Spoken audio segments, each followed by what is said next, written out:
The protagonist of this story, Chen Yu, accidentally ends up migrating to a parallel world, one infested with monsters. Monsters so powerful that they can obliterate armored tanks with just a swipe of their hand. While traditional weapons were basically glorified water pistols, humanity caught a break with the appearance of people who awakened ki energy.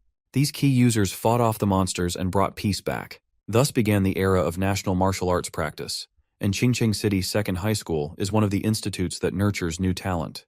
Right now, Chen Yu is dozing off in the classroom, and his complete lack of attention earns him a solid strike on the head from his teacher. Bro finally snaps out of his daydreaming and starts panicking like the world's ending.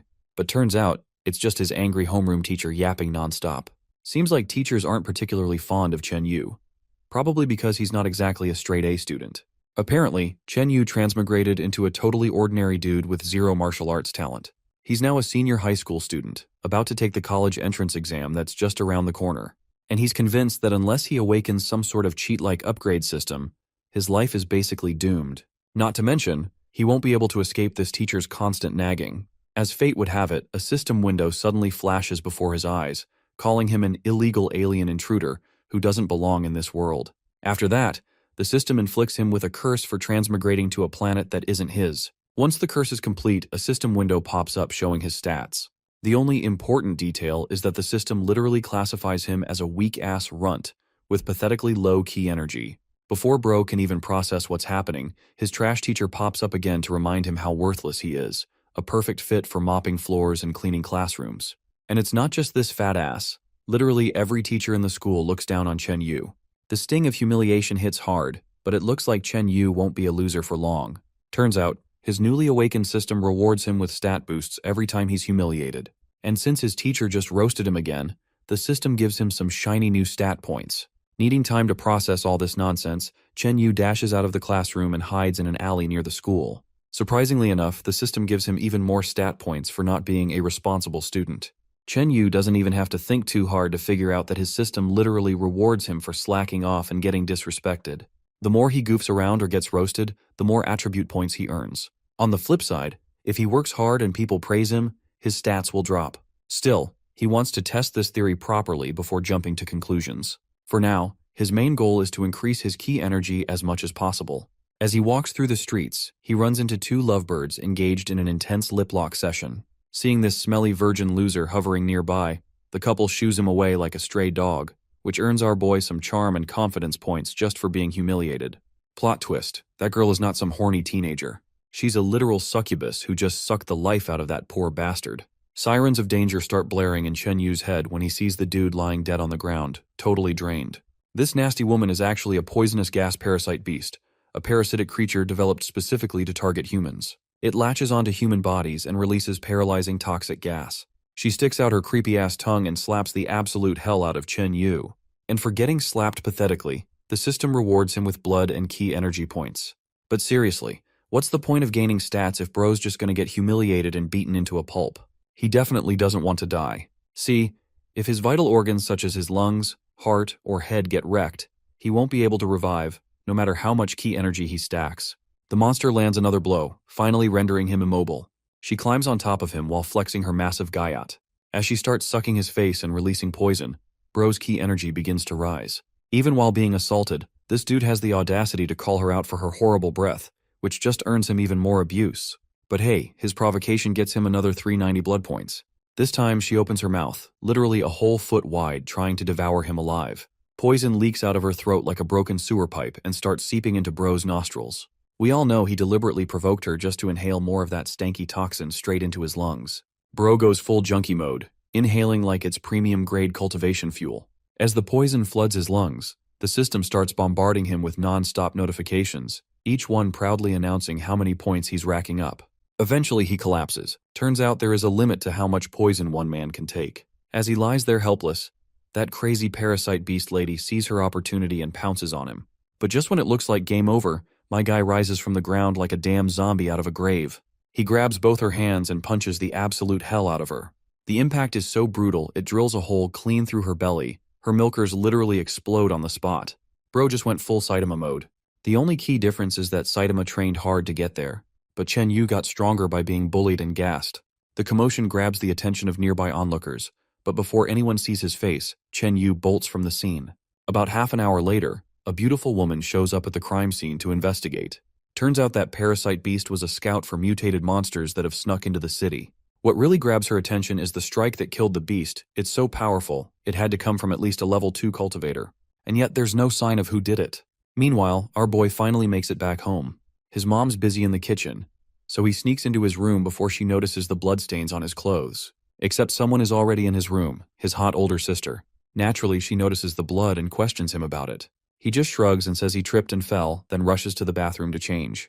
She keeps teasing him with a fake Northeast accent she picked up from a coworker. Luckily, the system grants him a spirit point just for being teased. Later, the family sits at the table for dinner. His mom has cooked up a whole buffet of delicious dishes, surprising Chen Yu. Seeing all this food, Chen Yu feels warmth within him. His surroundings may have changed, but his family is almost exactly like the ones he had in his original world. Out of habit, he teases his sister by dropping onions on her plate. She retaliates by dropping a tissue straight into his rice bowl. Before their teasing morphs into an absolute sibling fight, their mom intervenes. As he continues to eat, his stats start to drop. Hunger, health, everything. All thanks to this cursed reverse system. His sister notices the sudden dip in his mood and assumes he's upset over her teasing. Trying to make it up to him, she slides a small box across the table. Inside are the chi-enhancing elixir. This stuff is so rare and expensive. Chen Yu wonders if she had to put her virginity on the line to get it. Naturally, she bonks him on the head for saying something so messed up. Her name, by the way, is Saiwen. She saved up for this elixir and even paid in installments to afford it. 2 years ago, someone intentionally destroyed her spiritual sea during the college entrance exam arena. Since then, she's lost her powers and become a regular person. That's why she cares about Chen Yu so much.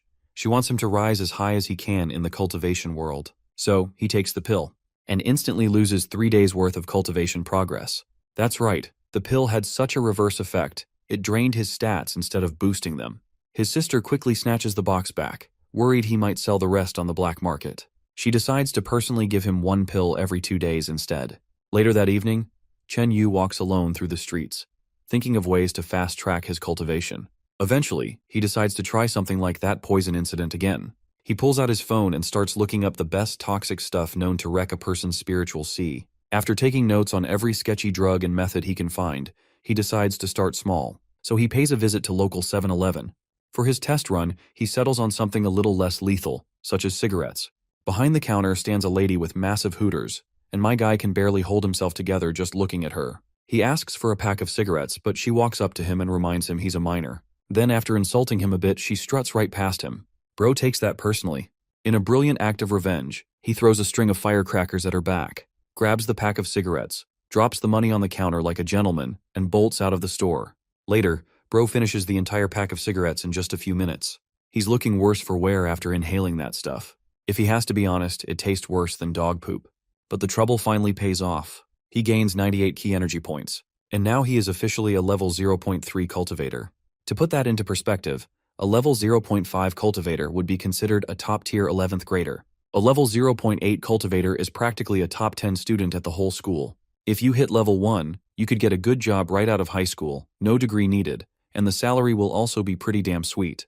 For Chen Yu, this means he just needs a few more packs of cigarettes and he can skip all the other stuff, directly jumping into the college entrance exam as a level 1 cultivator.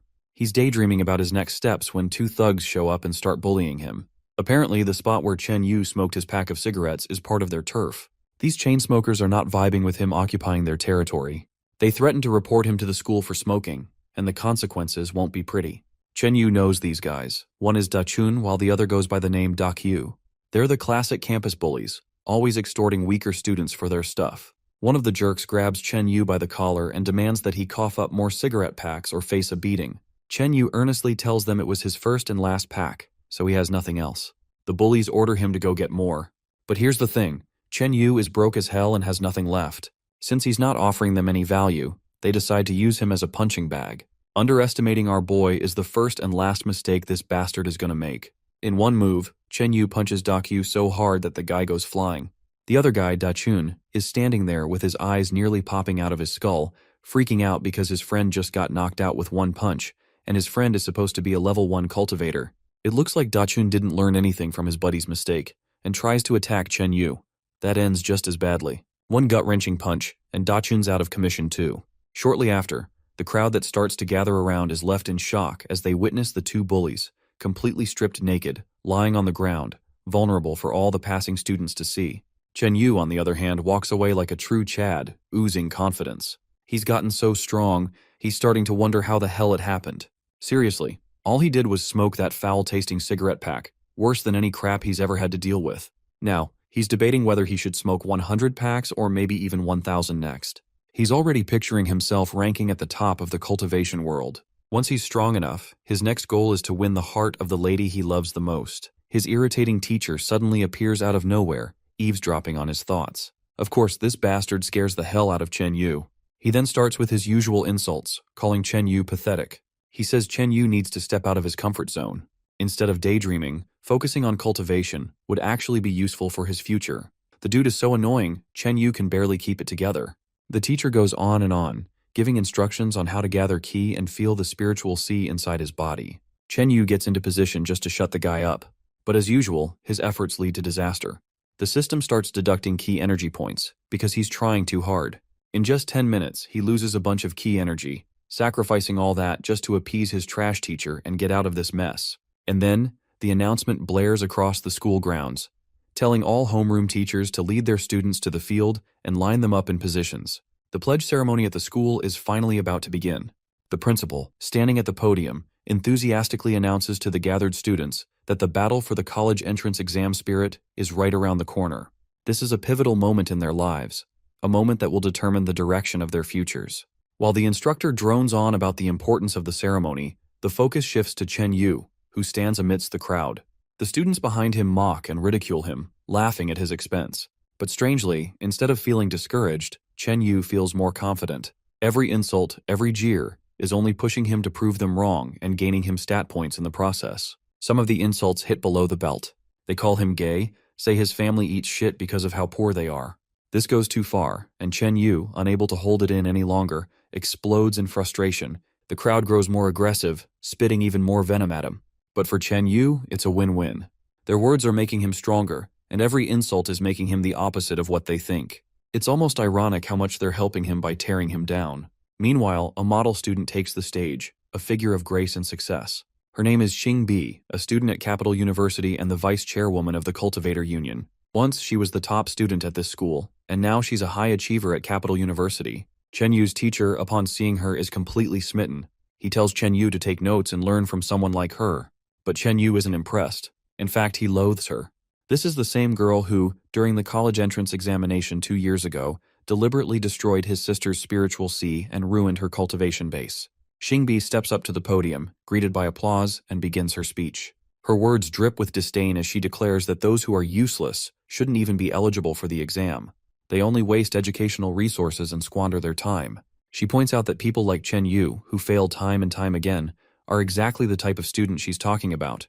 Her words sting, and her lack of mercy is evident as she singles out Chen Yu as an example of everything that's wrong with the school. Chen Yu's teacher tries to apologize for not producing a good student out of our boy, but the principal reassures the teacher. It's not his fault. Chen Yu is just an insignificant parasite, a burden on the school. He believes that getting rid of students like him is the best option. After all, the school prides itself on producing exceptional talent. People like Xingbi, who are capable of representing the school on a national level. The insults continue, but what really takes the cake is when Xingbi spits on her own shoes and then orders Chen Yu to lick them. If he does, she promises to write him a recommendation letter to ensure he won't end up like his trash sister. But Chen Yu in response calls her a bitch right to her face. The audacity of this guy blows everyone's mind. The crowd goes crazy, shocked that Chen Yu refused to lick her boots. But then he ups the ante. He proposes a bet. If he fails to get into university, he'll get on his knees and lick her boots just like she asked. But if he succeeds, she'll have to apologize to his sister. Xingbi takes the bait and agrees to the bet. A smile spreads across Chen Yu's face, knowing that soon he'll get to crush her fragile ego. But just when he thinks things are going his way, trouble comes in the form of that same big-hootered lady from earlier. She brings the police along, accusing Chen Yu of stealing cigarettes from her store. The poor guy is terrified, not knowing how to get out of this one. A while later, Chen Yu finds himself in the principal's office, surrounded by all the authority figures. He narrowly avoids the charges of theft since he dropped the money at the scene, and with the shop owner's consent, no charges are pressed. Since it's his first offense, the officer decides not to arrest him. For now, he's off the hook. However, he still has to face the principal, who is far from pleased. Xingbi takes the opportunity to threaten him with permanent expulsion. If that happens, he won't be able to take the college entrance exam, and he'll lose by default. This is then Chen Yu's homeroom teacher suggests principal to think the otherwise. But the trash principal still hands Chen Yu the expulsion notice, telling him that he is no longer a student of second high school. The teacher tries to convince the principal, but Chen Yu stops him and tears up the expulsion notice in front of everyone. With an aura of a true Chad, he walks out, promising that he will pass the entrance exam. Meanwhile, Chen Yu's teacher watches, still bewildered by how the expelled student can act so high and mighty. As Chen Yu leaves, reality starts to hit him like a bolt of lightning. He's now out of school, and without a way to take the exam, he's in serious trouble. He fears he might be forced to do what he promised in the bet, which is to lick Xingbi's boots, and the thought terrifies him. Chen Yu returns to the tobacco shop to confront the woman who caused his downfall. He yells at her for getting him expelled, but she reminds him that she promised not to press charges, so it's not her fault. Despite his frustration, Chen Yu acknowledges her words and realizes that what's happened is karma for his previous trouble. He sincerely apologizes for causing her any problems. Seeing how genuinely apologetic he is, the big hooter lady softens. She decides to offer him a job. Seeing Chen Yu's good looks, she thinks they could capitalize on his appearance to earn some money. But Chen Yu isn't interested in anything that might compromise his dignity and refuses the offer. He then once again throws a tantrum, wondering how she could destroy the life of a promising student like him. Once again, her expression softens as she realizes that she is indeed the one who ruined this boy's school life. So, she starts to feel sorry for him and agrees to help. Chen Yu, seeing this as his chance, asks her to find a school where he can enroll and still have a shot at taking the exam. The woman, clearly impressed by his dedication, agrees to help, but on one condition. He has to work for her to repay the money he owes for the cigarettes he took. With no choice, Chen Yu simply says yes. Working with a hot milker lady is not that bad after all. The next day, he starts working at the shop while she handles the task of finding him a new school. At first, he regrets agreeing to her terms, worried she might push him too hard. But as the day goes on, he starts to slack off, drinking soda and gaming to pass the time. What's amazing about all this is that slacking off at the shop is giving him free stat points, and his key energy increases rapidly. Just as he's enjoying his break, a new customer walks in. This customer, a middle-aged man named Cannon, is a level 0.4 cultivator. He isn't here to buy tobacco, but rather to find Chen Yu. When Chen Yu confirms he's the guy in question, the man begins to mock him, and Chen Yu wonders what this guy's deal is. In order to get answers who this bastard really is, the scene flashes back to the two bullies who had gotten beaten by Chen Yu earlier. They had gone to their master and begged him to seek revenge. The baldy accepts the job immediately, eager to get back at the kid who embarrassed his subordinates. Back in the present, the baldy requests a pack of Mediterranean cigarettes. Chen Yu simply grabs the pack and promptly proceeds to hand over the pack and asks for the 45,000 yuan he owes. But instead of paying, the baldy squeezes Chen Yu's hand in a vicious grip, thinking he's about to crush the young man's bones. But reality turns out totally different. The baldy bastard ends up getting his wrist bones broken. Meanwhile, my guy stays completely unbothered, acting like he's just having a good time shaking hands with the first customer. Then, my guy applies just a bit more pressure, and the wrist joint starts cracking too, making the baldy bastard scream in pain like he just got boned from behind. Chen Yu doesn't stop there. He literally grinds all the bones in the bastard's hand by shaking it like he's trying to start a lawnmower. Eventually, the baldy bastard runs out of the place with his broken hand, whining like the little bitch he is. He's in such a hurry, he even forgets to take his cigarettes. Since the bastard left them behind, Chen decides to treat them as a gift and helps himself. A while later, he starts counting up all the cash he made selling stuff in the store. Turns out this little shop is raking in a surprising amount of money on the daily. Before going any further, he decides to stash the money in the cabinet. But when he opens it, he finds panties, clearly belonging to some young lady. And of course, the only other person with access to that cabinet is the big hooter lady. So yeah, it's definitely her stuff. His intrusive, pervy thoughts kick in, and he starts thinking about clapping her one day, especially since she straight up said she's into younger men. Bro freezes the moment she sneaks up behind him. She asks what he meant by clapping. Caught red-handed thinking about her, all he can do is stand there nervously under her gaze. She then invites him to her room, saying there's something she desperately wants to show him. But since my guy isn't in the mood for surprises, he turns her down. Back to business, he asks if she found any suitable school. Sadly, she hits him with the bad news. Then she asks how his cultivation is going. That's when the idiot reflects on how he's been slacking off this whole time without any issues, which basically means that he had been working hard. Bro's logic sounds like someone who successfully fails every task. Meanwhile, the big hooter lady starts admiring this dumbass again for being so hard-working and dedicated. Looks like she's starting to fall for him, and now she wants to lock him down before any other girl shows up. Back to business again. She asks if he's been keeping up with the news. Apparently, inside the 341B space portal, there's a strong radiation field that's been killing people left and right. No one even dares to go near that place anymore, which of course makes it the perfect place for our guy. A radiation-infested zone sounds like a safe haven for uninterrupted cultivation. The next day, he shows up at the facility where the portal's located. Standing there in his radiation-proof suit, my guy thinks about the rumors that the space portal in Qingcheng City has the highest mortality rate. Because of the extreme danger, the number of cultivators coming here to hunt treasures has dropped hard. Those who still show up at the 341B portal are just straight-up fearless badasses. But being a badass means nothing when the radiation can literally mess with your mind. And all the injured people limping out are living proof. And Chen Yu isn't planning on joining them in the hospital.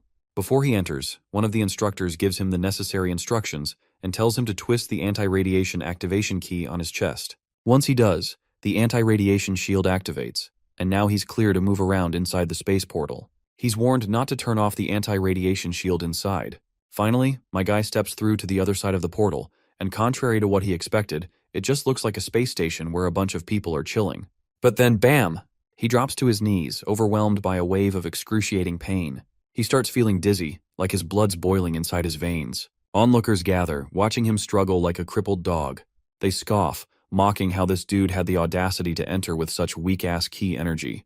His condition gets worse as the radiation creeps into his body, and it feels like his heart's about to explode. Panic breaks out. People are yelling to get him help before he dies. But then a plot twist happens. My guy stands back up, his whole vibe doing a 360. He's grinning like a kid in a candy store after getting a sugar rush. Turns out, everything went just as he planned. The curse reversed the radiation into a stat buff, and now, he's feeling something so indescribably refreshing it's like pure bliss. According to the info he managed to gather, the deeper you go into the 341B space portal, the higher the radiation levels get. So far, not a single cultivator has dared to venture that deep. Because of how dangerous the place is, treasure hunting activities have also been officially prohibited. As he pushes further in, he feels the intensity rise, but that only fuels his motivation. Before he knows it, he's gotten as far in as anyone ever has. Once he reaches a dead end, he decides it's time. He deactivates his anti-radiation shield, and the moment he does, he gets hit by an absolutely insane wave of pain that he can barely withstand. Radiation starts attacking him from all directions, trying to force its way into his body.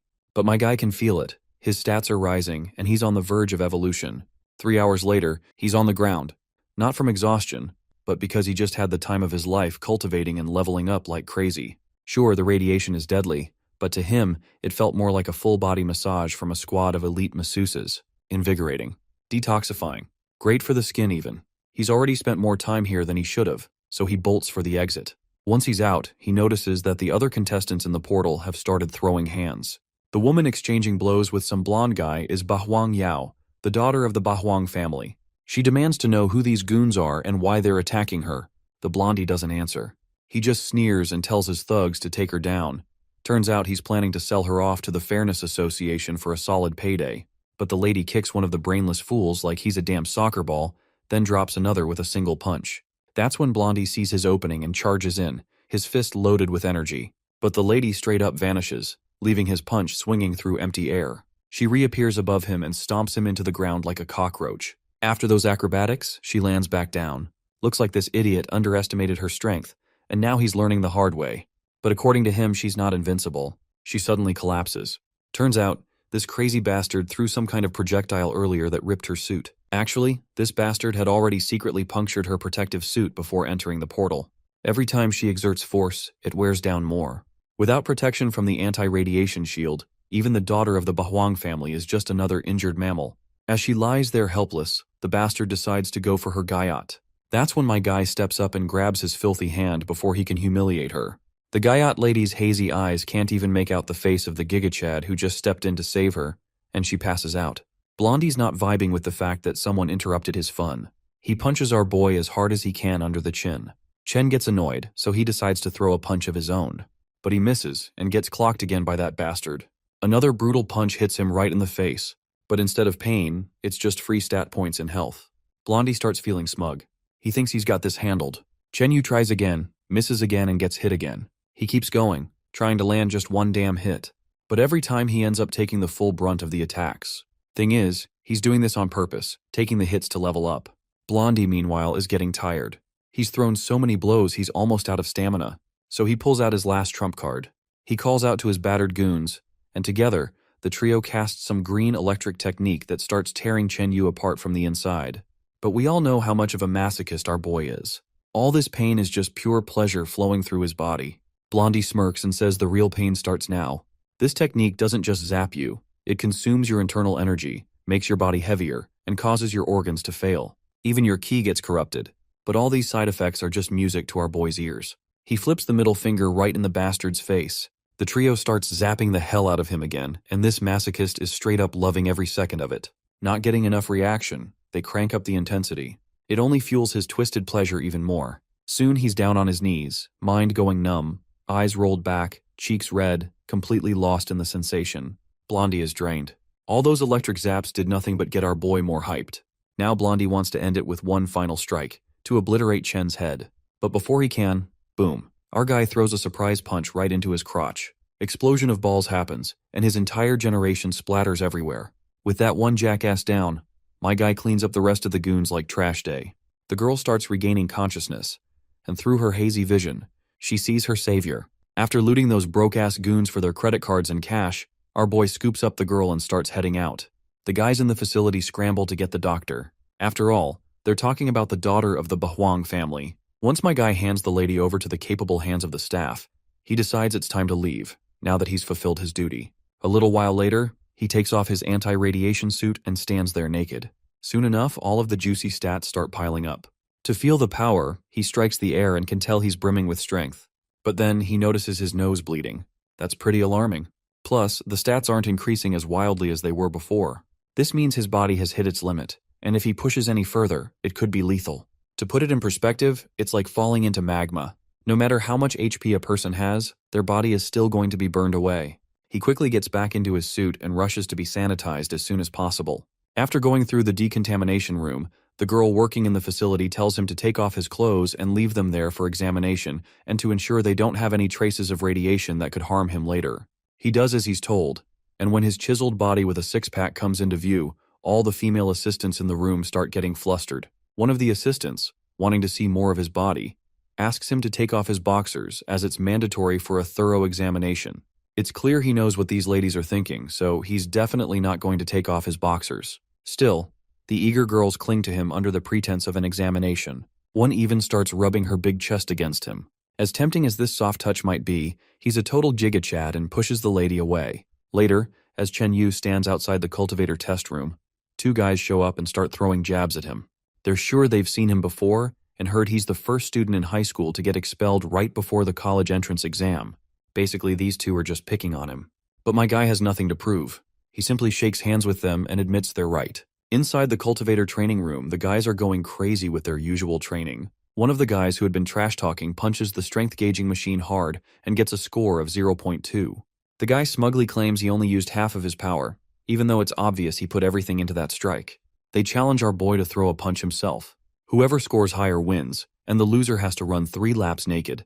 While running, losers will also have to call themselves idiots out loud. Of course, my guy is totally down for this, and when he starts throwing punches, he literally demolishes the machine, leaving those guys staring wide-eyed. The guy who scored 0.2 pulls out his own power gauging machine and wants Chen to try it, claiming the other one must be malfunctioning.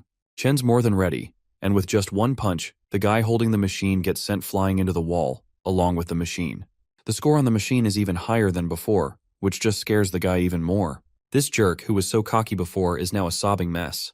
Chen makes sure to give both of them what they deserve. After knocking them out, he ties them up naked.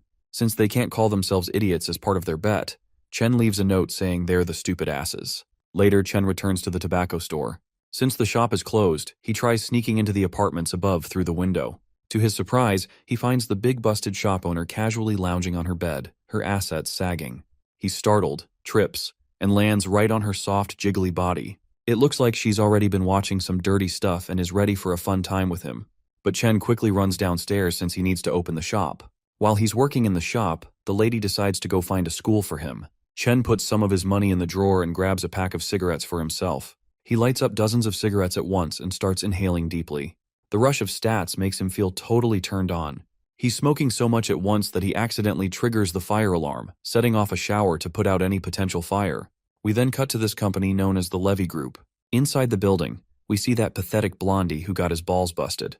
He's reporting to his boss, delivering the sad news that he failed to kidnap the daughter of the Bahwang family. The reason being that someone intervened and saved her. Without wasting a second, the boss shoots the blondie bastard on the spot for his failure, then orders the other lackeys to track down the savior of the Bahwang family's daughter and kill him.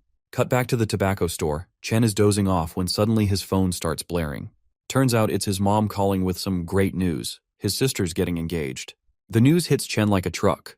His sister complains about everything, so the fact she found a guy is shocking on a spiritual level.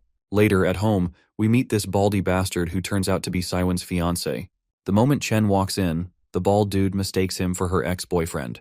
Chen, staying chill, just snatches the cup from the bald guy's hands. After all, as Siwen's brother, he's basically a father figure.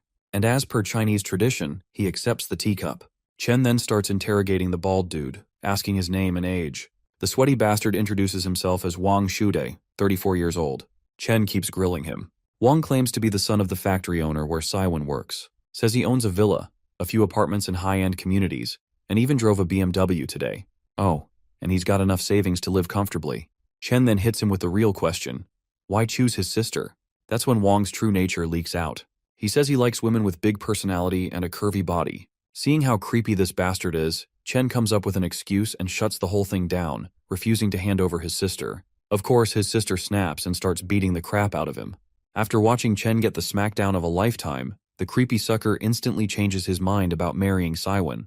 Later, she drags Chen inside and demands to know what that was all about. Turns out, Chen figured out she's only marrying that rich bald guy for one thing, chi-enhancing elixirs. She's a little embarrassed getting exposed like that, but in the end, she admits she's willing to do anything, as long as Chen becomes the best cultivator and makes her proud. For some reason, Chen suddenly flips and starts calling that bald creep his brother-in-law, like nothing ever happened. Even Saiwen is shocked by how fast he switched sides. To talk privately, Chen invites his new brother-in-law to a footbath center. Clearly, Chen's trying to capitalize on the situation, making this bald idiot pay for all the expensive stuff. Soon enough, the manager walks over. It's obvious he already knows Wang. Turns out Wang's brought plenty of clients here before, so it's no surprise he's a regular. As they walk in, the manager whispers to Wang about the new girls they just hired. Wang tells him to keep it quiet as he doesn't want his fiancé's brother knowing what kind of pervy stuff he used to get up to. Just the thought of clapping young cheeks has this guy drooling. Anyway, they sit down in the lounge, and Wang pulls out a wad of cash, telling the manager to give Chen Yu the best this place has to offer. Not long after, 3 big hooter ladies show up, all ready to serve. One of them sits right next to Chen. Since he's too young to drink alcohol, she offers her milk. Well, it looks like it's not the milk she's talking about. It's the glass of wine nestled between her massive chest. She wants him to drink it from there. Chen takes the liquor, and as soon as he chugs it, boom, stat points increase.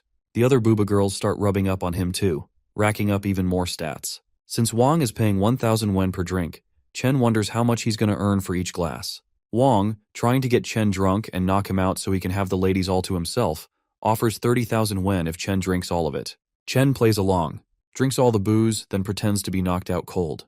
Thinking the coast is clear, the bald perv rips off his shirt and gets busy with the ladies. Meanwhile, Chen had already set up his phone on livestream, broadcasting everything this creep is doing to the world. Wang ends up arrested, publicly exposed, while Chen got his cash and had the time of his life. Later, our guy returns to the tobacco shop, completely exhausted.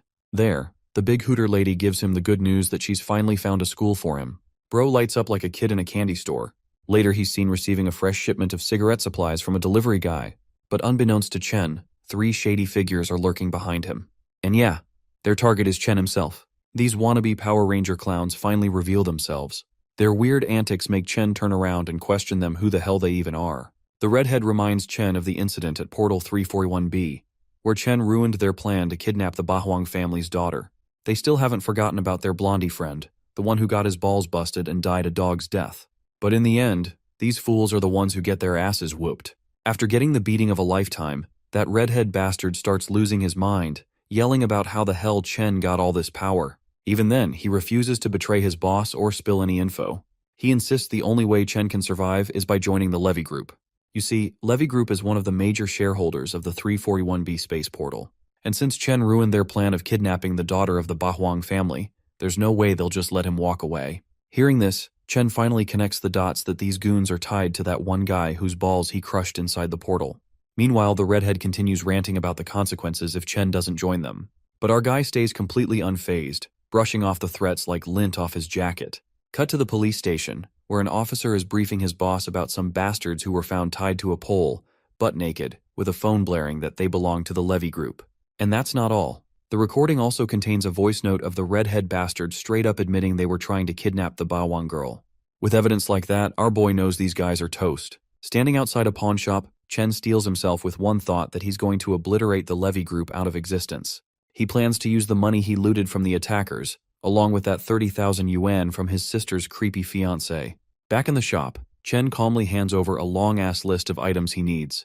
The shopkeeper's stunned that every single item is violent as hell. But hey, as long as Chen's got the cash, availability isn't an issue. Cut to the Levy Group HQ. One of the boss's lackeys reports that their men got beaten up again by Chen, and this time, they're also locked up by the cops. The boss doesn't sweat it as he's got connections in the police force and says he'll have it handled. Still, he's pissed that his men keep getting wrecked by a teenager. This time, he sends out a level 2 contractor, an assassin, to go after Chen's entire family. Shortly after, the boss is served a special bottle of wine. But surprisingly enough, it turns out to be piss. Just as he flips out and smacks the guy who brought it, the doors slam open. Enter our boy.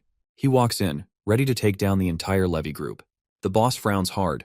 After all, the thorn in his side has now come straight to his doorstep. Chen just smirks and inquires about that bastard about what that piss tasted like. The boss almost pukes while his men quickly pounce on Chen. But all they get in return is a full blast of stanky pepper gas straight into their eyes. Turns out Chen brought the gas not only to stun them, but for himself too. He sprays it across his face and boom, he gets that sweet stat boost, especially in vision. The piss drinker orders another wave of goons to attack. They come charging in like loyal idiots, and Chen drops each of them, one after another, with devastating blows. The boss can only stand there in disbelief. Chen responds with a savage sword slash aimed right at him. But suddenly some jacked dude shows up and shoves Chen back, saving the boss at the last second. This guy is Chris, a level 3 cultivator. Still, intimidation ain't in our boy's DNA. He leaps back up, blade in hand, and goes for another strike. Unfortunately, he might have gotten a bit too cocky because Chris knocks him down hard, slamming him straight into the ground. As he lies there, the pig mocks him for his pathetic power. But trash talk or not, our guy gets back up totally unhinged. That bastard of a boss then pulls out a pistol and aims straight for Chen's head. But before he can fire, Chen pulls out a grenade. And not just any grenade, he's holding it like a checkmate move. If they were playing checkers, Chen's been playing chess this whole time. He doesn't hesitate and detonates the stun grenade. A blinding flash fills the room, leaving the boss and his muscle-bound pig completely blind. And yep, this stun grenade gives another stat boost to Chen. While they're rubbing their eyes, confused and useless, Chen steps forward and, with one clean swing, cuts off the fatty's cucumber with his sword. Cut to the tobacco shop lady. The big hooter lady is happily making sausages, humming while Chen is stuck doing all the work in the shop. Cutting back to our boy, the bastard's crotch is totally bloody and bruised after the castration Chen just delivered. Along with the cucumber, Chen also makes sure to crush the pig's eggs too. And just like that, the once mighty bastard is now lying flat on the ground. The boss is furious that the pig he raised so dearly just got beaten into a pulp by a teenager. Chen then shifts his attention toward this bastard, who's now sobbing and wiping his tears on the floor. After giving him a good verbal beatdown, Chen turns to leave, hoping this bastard won't be dumb enough to come after his family or friends again. While the bastard may have promised to quit all his shady operations, it was just a lie to save his skin. In reality, the dude already made up his mind. He's gonna chop up Chen's entire family into bite-sized cubes and feed them to dogs. But Chen's 2 steps ahead, as always. He already knows what this bastard is plotting, so he casually tosses a few bombs right over the guy's head. The boss instantly bolts out of the building and ends up diving through a window. Problem is that it's the 33rd floor. So now the dude is free-falling, screaming his lungs out. What's hilarious is that the bombs were just hyper-realistic toy grenades. Later, Chen is having dinner with his tobacco-selling partner, and she reminds him there are only a few days left before the college entrance exam. Chen just shrugs and says he's gonna score big this time. Naturally, they slip right back into their usual routine of 18+ trash talk and cheesy jokes like they always do. As night falls, she takes him deep into the woods. Turns out it's the place where she first met her late husband, and every time she visits, she gets lost in the memories. We then get a flashback. She and her husband met during their college entrance exam. They went to the same college and even applied for the same major. It all felt too perfect, like they were destined to spend their lives together. But he died fighting monsters. They never got the chance to fulfill their dream of having a child together. He died too soon. Now, it all makes sense to Chen as to why she's always treated him like her own son, why she's tried so hard to help him find a good school. Once again, things between them get a little too friendly, and the pervy jokes start flying. Cut to the Springwater Footbath KTV building. Inside, we find Big Hooter Lady dragging Chen into a place a minor like him clearly has no business being in. The manager shows up, greets them warmly, and clearly recognizes Chen from before, back when he came with his sister's boyfriend. Naturally, Big Hooter Lady narrows her eyes and starts grilling Chen about how the manager seems to know him so well, like he's been here before. Chen panics and flips the script, throwing the manager under the bus, demanding how dare he try to name his guest who has not visited this place even for once. The manager catches on real quick and plays along, saying he just randomly guessed it. Too bad for them. Big Hooter Lady already knows these two are trying to pull a fast one, so she promptly punishes both of them. Still, Chen sticks to his story, claiming that a gentleman like him has no reason to step foot in a vile place like this. That's when the sex workers walk out, greeting Chen like a regular. Welp, cat's out of the bag. Bro bolts like his life depends on it because it kinda does. Meanwhile, in some shady backward area, monsters are surrounding the exit of a tunnel. Inside that tunnel are two injured people, barely hanging on, racking their brains to figure out an escape plan. It turns out that the female is actually Xingbi. She has already confirmed that a beast tide is coming, and they have to warn the others before it's too late.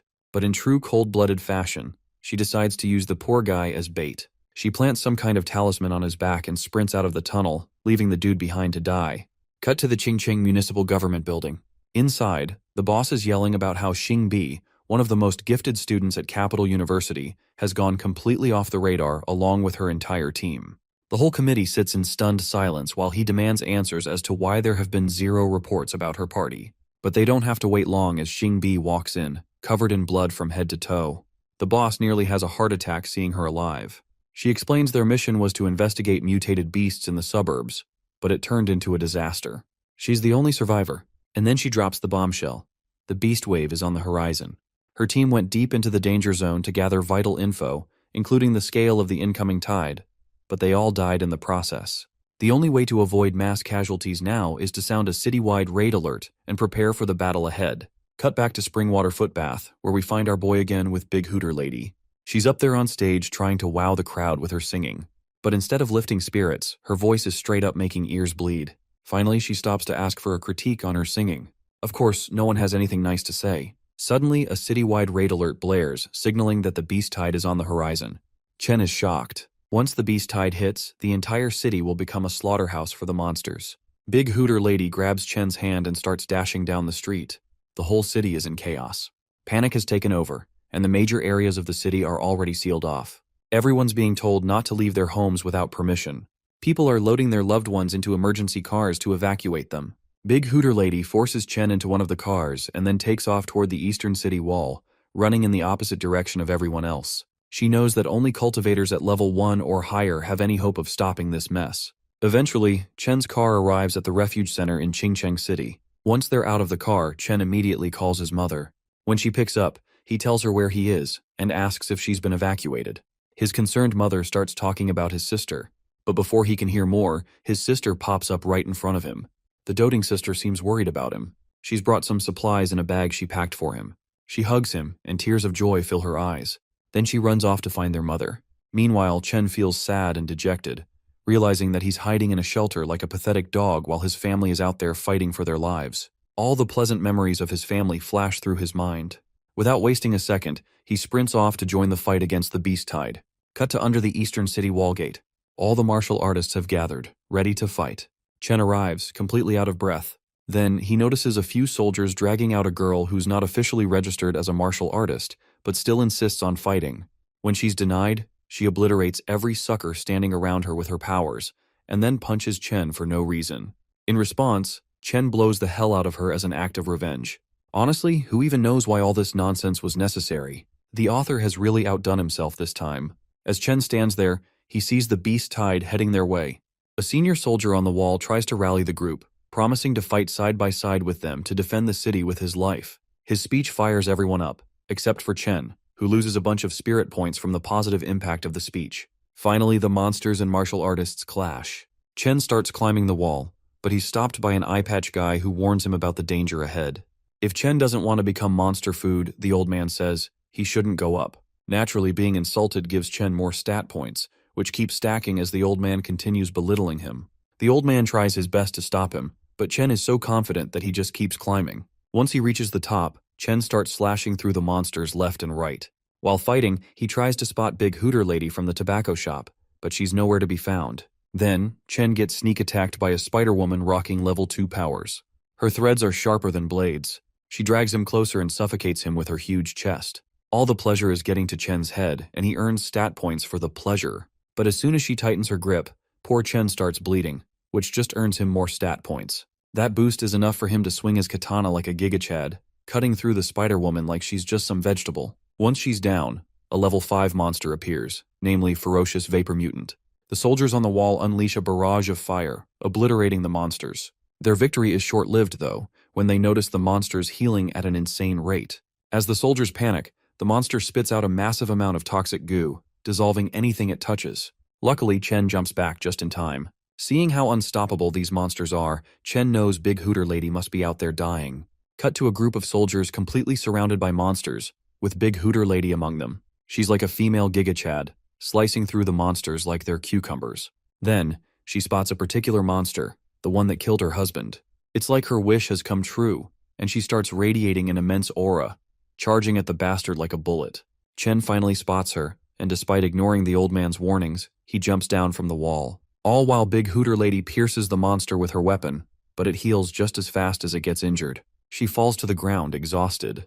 The monster extends its nasty claw to grab her, but Chen steps in front and rescues her at the last second. Though, he can't outrun the monster and ends up taking a nasty blow to the back. Of course, that blow only boosts his stats. It's a close call. If the hit had been a little more powerful, his body would have been obliterated. Chen pulls out his gun and starts firing a barrage of bullets. Soon enough, they're surrounded by monsters from every side. The two of them fight with determination, but they also make sure to escape the mess. That same monster from earlier spits out its acidic goo again. Chen maneuvers his way out of the mess, causing the goo to dissolve the other monsters in the process. He keeps Big Hooter Lady in his arms and continues to outmaneuver the attacks. Seeing how corrosive this goo is, Chen decides to capitalize on it. Suddenly, the monster grabs the lady with its tongue and starts slamming her around.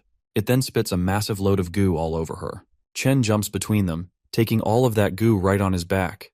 The goo starts corroding his skin, causing him immense pain. But that pain gives him a much-needed power boost. And just like that, Chen unlocks Super Saiyan 2. The other monsters charge at him, but Chen unleashes his newfound power, causing the monsters to stagger backward. Still, it's not enough to take down these stubborn monsters. When one of them makes the mistake of charging at him, Chen obliterates the bastard with just a single punch. With the monster taken down, Chen has also exhausted every bit of himself and begins to fall. But a Big Hooter Lady catches him midair and promises to clear out the rest of the menace. It seems like the monsters are still overpowering the soldiers. According to one soldier's report, the casualty rate has shot through the roof, and the way things are going, he fears that Qingcheng City will be infested with monsters in a few moments. So the soldier suggests to his commander that they retreat. Suddenly, the entire monster march comes to a halt. They turn on their heels and start retreating. Of course, the commander has no clue what's going on. They have a hunch that someone must be behind this beast tide, forcing them to retreat. We then cut to Qingcheng Municipal Hospital. Chen wakes up, only to find himself surrounded by these big booba nurses. Seeing these beautiful busty ladies, he thinks he's in heaven. But when he notices one of the nurses giving him medicine, he realizes he's actually not in heaven. His attention then shifts to his partner, that tobacco seller lady, who is lying unconscious in the bed. According to the doctor's report, she abused her powers, which caused her to fall into a coma. He fears that if she isn't treated right away, she might suffer irreversible damage. Chen comes running to the doctor, questioning why they're waiting if her condition is so severe. The greedy doctor quotes his price, 400,000 yuan. Chen is annoyed because the government should be covering the bills, especially since she got injured while saving the city. The doctor reveals that healing her requires a few cultivators to transmit their ki energy into her body for 10 consecutive hours. During this time, the donors might overuse their ki energy, putting their lives at risk. This sparks a crazy idea in Chen's mind, and he knows exactly how to avoid this fat bill. He grabs some toxic stuff that could kill any normal person if consumed, and starts transferring his own ki energy into her. If he runs out of energy, he can simply replenish it by eating that toxic stuff. 10 hours fly by, and the lady finally wakes up in her bed, feeling completely revitalized. but she soon notices that she is absolutely naked. Around her is the totally drained Chen, who looks like a corpse, barely hanging on. She scrutinizes him, wondering what the hell he's doing there while she's naked.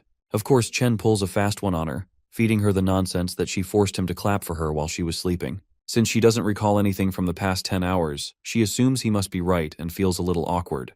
But then Chen starts laughing, clarifying that he was only transmitting his key energy to her. She gets annoyed and starts beating him before finally kicking him out of the room. As he sits outside, he pulls out his phone to check on his sister and parents. Outside the refuge center, we find Chen's doting mother, who is asking around every person about her son. But finally, they find their one and only son and brother, causing immense joy for his family members. His sister unintentionally starts choking the hell out of him as she clings to the poor guy. She's relieved because she had thought he'd been transferred to Ho City. Apparently, for some mysterious reason, the beasts left Qingcheng City for Ho City. Around 3:40 p.m. in the afternoon, the beast tide hit the north wall of Ho City. At 4 p.m., Ho City's communication went down, and in just 10 minutes, the entire city was wiped off China's map. At People's Square, everyone watches the broadcast blaring on the big screen. One of the state representatives is actually here to express his remorse for the fallen city of Ho. He's deeply hurt to see everyone dying, but he instills hope in the people of Qingcheng City, speaking of humanity's prosperity. 5 days go by, and deep inside the 314B space portal, Chen is looking at his pathetic stats. He's back at level 1 again after expending a lot of key energy on Big Hooter Lady. He begins his practice session. The steel balls he's cutting down contain some mysterious technology. Since it looks very advanced, Chen imagines selling it to a pawn shop to earn some hard cash. As he continues to cut down all those balls, he realizes the dark goo-like matter coming out of them is some sort of chemical that's harming his body. Well, sounds like it's high time he starts grinding key energy points. He continues to slash those balls to increase his stats while acquiring that alien technology. Later, once he gets back with all the high-tech stuff, he starts digging into these motherboards. This is when he peels off a memory card from one of the motherboards. He promptly plugs it into his computer to unveil all the secrets stored inside. But Big Hooter Lady enters the room, startling him. He quickly pulls the card back and pretends he's doing nothing. Later, Chen browses the website to get some tickets for the college entrance examination. But for spectators, each row is ridiculously expensive. He's not sure how he's going to afford tickets for his family. He soon gets a bright idea. Later, we find ourselves at a pawn shop. Bro can be seen massaging a woman with very large and saggy breasts. The woman makes it clear that he ain't getting anything for this massage.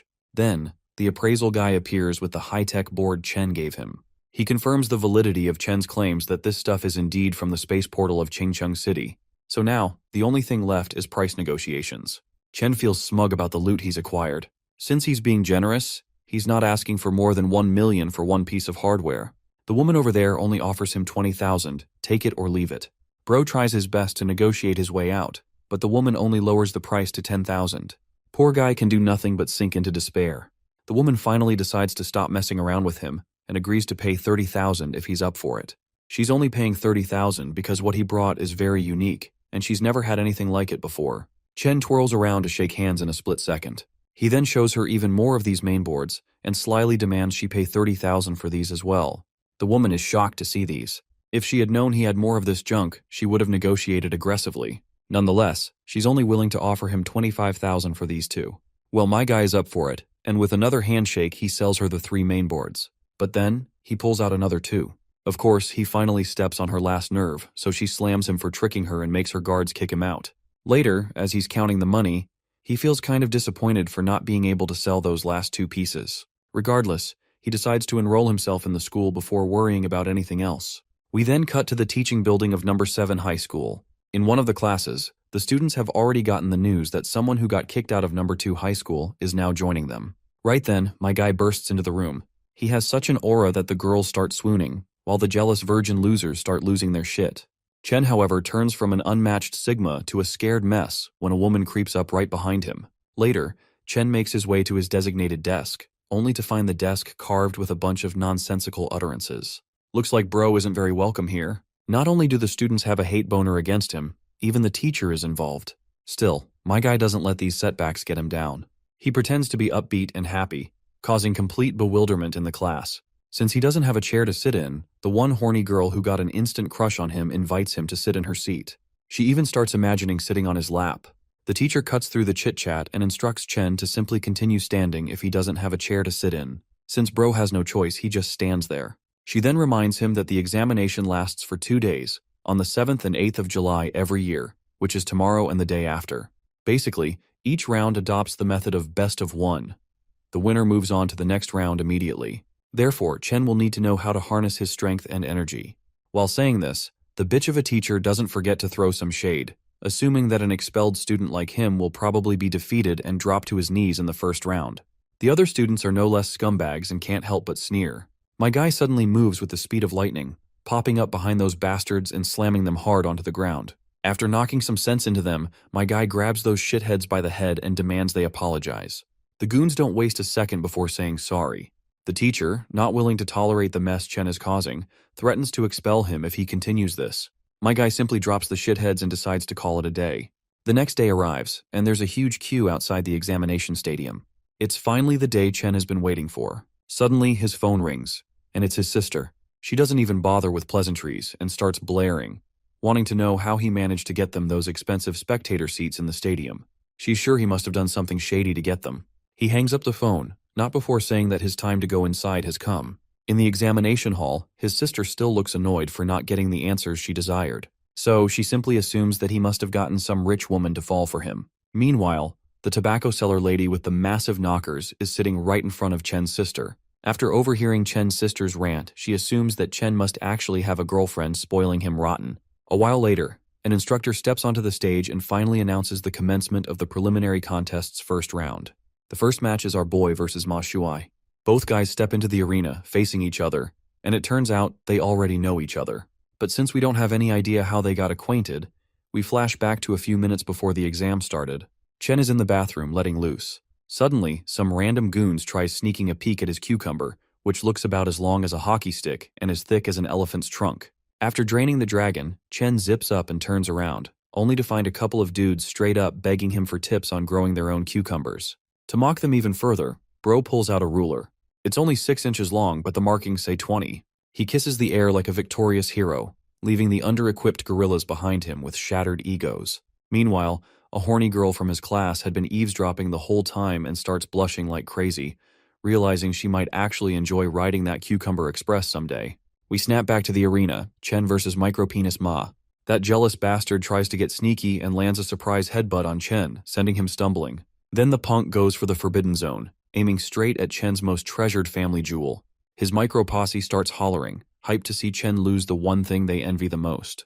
And Ma lands the hit, right in the balls. But Chen only gains fertility points after getting his balls busted. That hit should have ended it. But instead, Chen just smiles. A smug, sassy, soul-shaking smile. The micro-squad's jaws drop. Then Chen raises his leg like the wrath of God about to descend. Ma immediately drops to the ground like a begging puppy. Turns out he used up all his key energy in his desperate assault, and now he's fresh out of juice. Not wanting to get absolutely folded, he taps out. The referee announces Chen as the winner of the first round. Up next is some busted chick from number 2 high school, Ying Li. She steps into the arena like she's about to start some serious beef. Chen's aura explodes the moment he walks up. Her short skirt starts flapping like a damn flag in a hurricane. She spends the entire match just trying to hold her skirt down. Eventually, she can't take the pressure and concedes. Third round is with this weird gender-bendy dude from number 3 high school. His first move might look intimidating, but the guy just gives up immediately, saying he's too big a fan of Chen's power to fight him. Chen's not in the mood to explain his secret, so he just drills the guy into the dirt anyway. Fourth round comes around and more weirdos come forth. That only results in more beatdowns. Then comes a beautiful lady with a crush on our guy. Everyone assumes this one's going to be a flirty no-fight situation. The referee ain't having it. He shouts at them for turning the battle arena into soap opera. Suddenly the girl leaps forward, aiming a full-force knee strike. My guy simply grabs her charging knee with his bare hands and makes her trip over. But before she hits the ground, he hugs her as tightly as he can, making her boobs squish in between. We then cut back 5 minutes before the examination. There, Chen is just about to leave the restroom, while those bastards behind him are fuming at the top of their heads. And this is when he gets a love-struck lady who's been keeping an eye on him. She intentionally sneezes over him, then begins to wipe off the saliva and mucus that got on our boy. Her act of cleaning is just a pretense to feel and touch my guy's favorite part. She's literally getting turned on just feeling his six-pack abs. Though, before she can go down any further, my guy grabs her hand in an attempt to stop her advances. As he gets closer to her face, his nostrils fill with her stinky smell, causing him to sneeze right in her face. Of course, the woman doesn't appreciate this stinky saliva all over her face. She can't help but feel annoyed and lashes out at him. The police arrive to arrest Chen because everyone in the crowd, along with the guards, thinks he's a molester. Back in the present, as he's grabbing her by the waist, Bro slams her down with no regard for gender equality. With her down on the ground, she has finally lost the round. The girl makes it clear that she won't be dating this bastard any longer since he didn't let her win. But, well, my guy never had any intentions of dating her. After all, she framed him and called him a pervert, so he only got his revenge by defeating her for the trouble she caused. After all, no way he's dating an ugly woman like herself. Being called an ugly old hag shocks the hell out of the poor lady, causing her to scream at the top of her lungs. As Chen triumphantly walks down the stage, some recruiter guy blocks his way and insists that he join the university he's suggesting. For men, that place is like a paradise. Of course, Chen begins to fantasize about owning a harem of his own, thinking that place must have a lot of women. But to his utter disappointment, that place is all men, with no women to be found. Bro is so annoyed that he feels the urge to kick the bastard right in the balls. Nevertheless, Chen drinks down his frustration and begins walking away. Suddenly he notices that some guy named Chen Kaizi is racking up victory after victory. In fact, Bro wins quite easily. Well, it looks like this is the same bastard from School 7, where Chen was so loathed that they didn't even give him a chair to sit on. That scummy teacher is also there, feeling very proud of her students' victories. At that moment, Chen sneaks up from behind and tries to grab her attention. The scummy teacher only responds with annoyance to him. Since she's not in the mood to talk, he decides to get on her good side by complimenting her. But it's clear that this virgin clearly lacks the fundamental social skills to impress a woman. Thus, he ends up getting yelled at even more. Just then, two examiners approach Chen. They are actually here to report their findings. Apparently, according to the data collected from School 7, Chen's key energy is supposed to be 0.35. But based on his performance in the preliminary contest, they're sure his level is way higher than that. That scummy teacher insists that Chen must be cheating, using some illegal performance-enhancing drugs. So, she believes that he should be disqualified immediately. As for her introduction, she introduces herself to the examiners as his homeroom teacher and requests the management punish this charlatan accordingly. But the examiner shuts her down because she shouldn't be making claims without concrete proof. The female examiner is keen on reassessing his key energy level. Chen seizes this opportunity to flex his muscles, figuratively and literally, and gives them permission to touch him anywhere they want, all while pulling his shirt off. When the female examiner puts the key energy tester over his belly, the machine shows the score of 0.75. Of course, we get a snapshot of the examiner's shocked face, followed by that old stupid hag who had been trying her best to drag Chen down. The examiner wants to know why the numbers provided by School 7 don't match the current numbers. Since this old hag is his homeroom teacher, she is held accountable for this mismatch. She hesitates, then comes clean that she picked a random number and filled in the form for him. The examiner, of course, is disappointed to see such complacency and laziness from someone who's supposed to take care of her students. The guilty old hag's knees lose all strength when she realizes that the consequences of her mess are going to be astronomical, with her paycheck getting deductions. The examiners, on the other hand, are all chummy with our boy, so they decide to push him to the next round because of his clean sweep. Of course, the old hag and her trash student are bewildered. Her trash student loses his composure and lunges at our boy in an attempt to throw a strike, but the examiner steps in and slaps this bastard so hard that he falls to his knees. Well, this shithead totally deserves this slap. After all, he basically doubted his senior's judgment and tried to take things into his own hands. Later, all the qualified people for the next round gather in one place. A bald bastard who introduces himself as the chief examiner of this year's examination reveals that the tournament is about to begin, so they'd better go over the rules one more time. Basically, this tournament will be a knockout competition. Once anyone loses, they will be disqualified immediately. Baldy warns beforehand that the situation is going to be a total bloodbath, so they'd better sign their wills beforehand.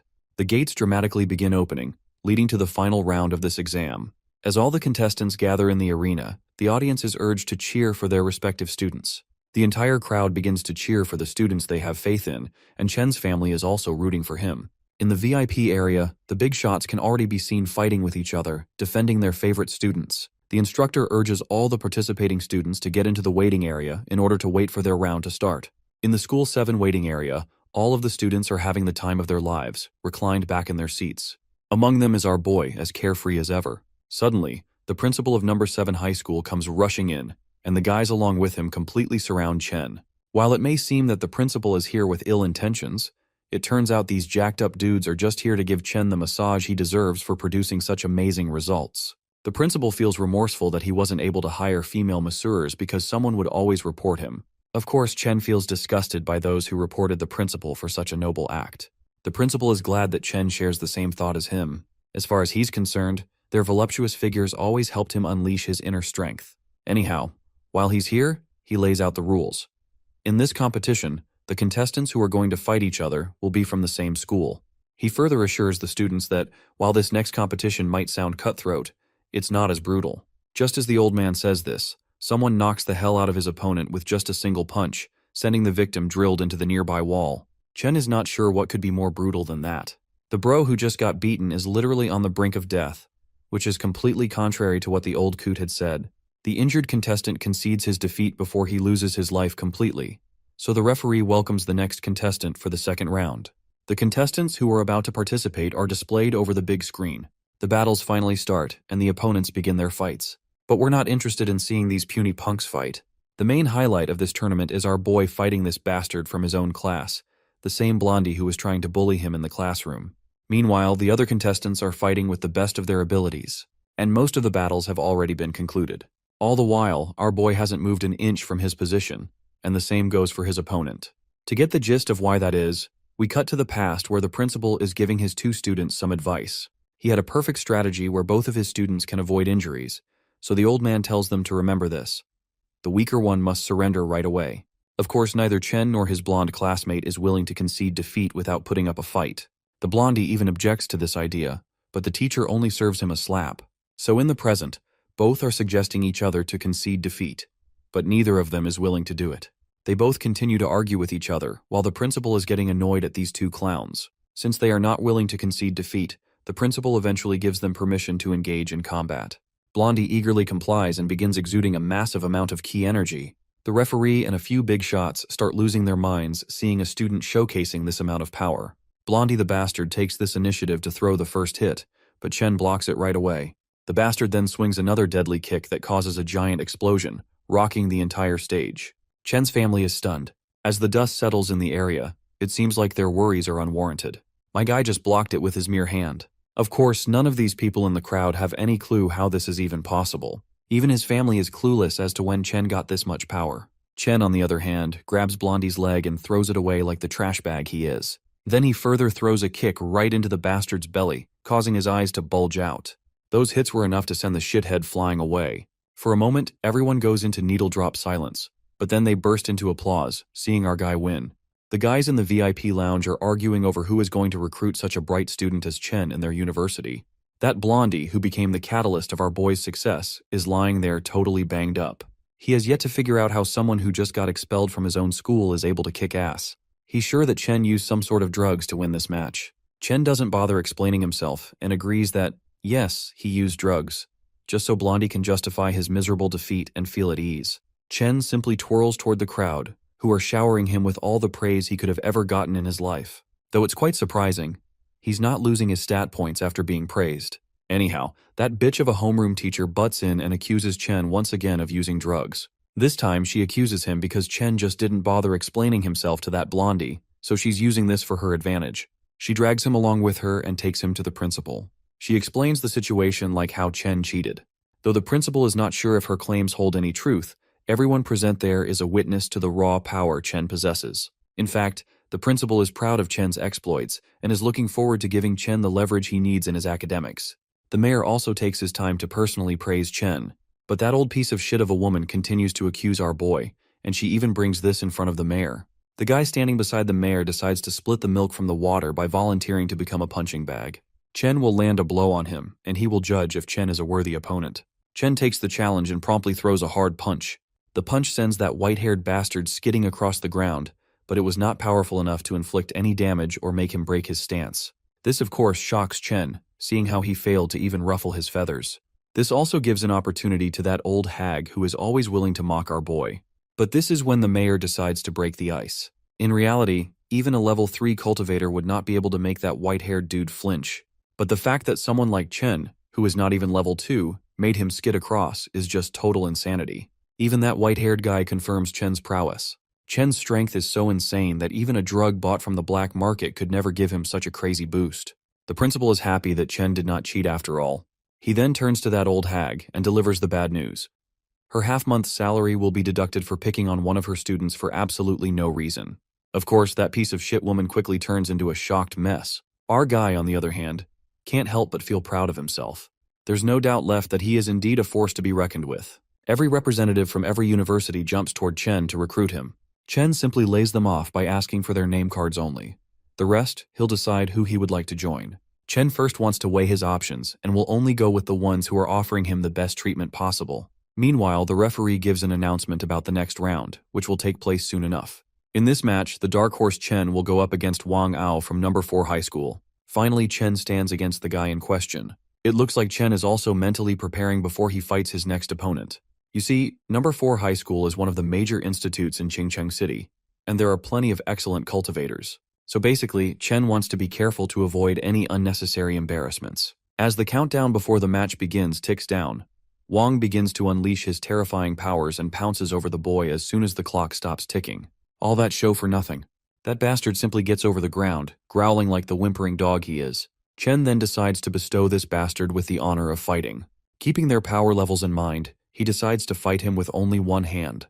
But it looks like this piece of crap is already adamant on surrendering, even if Chen decides not to move an inch during the fight. Our guy finally accepts the victory he has been granted and proceeds to walk away. Meanwhile, on the top floor of the stadium building, a guy with glasses is trying to figure out how they're going to fight Chen. His friends around him tell him to have little confidence in everyone's abilities present here. They are confident because, in the finals, it's all about combat power, not key energy level. Besides, it will be even more embarrassing if a seeded player gets his ass kicked. The glasses guy then points out how Chen Yu's key energy is at level 0.7. Even though he's strong, he's not their match. After all, everyone here is level 1 and above. The double ponytail girl among them notices something familiar about Chen, but she can't quite put her finger on it. Later, the first group of the third round has prepared, and the contestants have already been assigned and chosen. In the crowd, we meet that bullshit principal who had expelled our boy from his school. He is giving his student the guidelines how to fight Chen effectively. Still, if she finds herself in a tough spot, she should not hesitate before surrendering. The lady promises to do her best. Her name is Wang Yue, assistant to the principal of number 2 high school, class monitor of Chen Yu's former class. As she heads into the arena, this trash principal is kind of regretting how he kicked out a blooming talent like Chen. Meanwhile, it doesn't take long for Chen to realize who his next opponent is. After Chen got expelled, that witch had the audacity to mock him for it and asked what he was going to do next. She believed he was just a scum who wasted his family's money. But in the present, that same cocky bitch is now sweating her ugly face. My guy is laughing like a kid, feeling glad that he's met her once again. To toy with her, he throws all the invitation cards he received from various institute representatives. Then he starts picking up the cards again, pretending he clumsily let them slip through his grasp. For a solid few minutes, he continues to mess with her. He then turns to the trash principal and mocks him by offering a cigarette. Bro continues to trash talk this shit-ass principal, and it looks like Chen's antics are finally getting under the bastard's nerves. Predictably, the bastard of a principal starts bawling his lungs out. Anyhow, he then tells his student to initiate the battle. She acknowledges the order and gets into stance. With her power unleashed, she begins circling our boy and then throws a devastating kick across his face. The kick does nothing more than give my guy another stat boost. Chen only mocks her for her weak attack, and his jab crawls right under her skin. The trash principal is losing his shit, seeing that she, being at level 0.8, couldn't inflict any real damage. Chen then decides to show his own strength.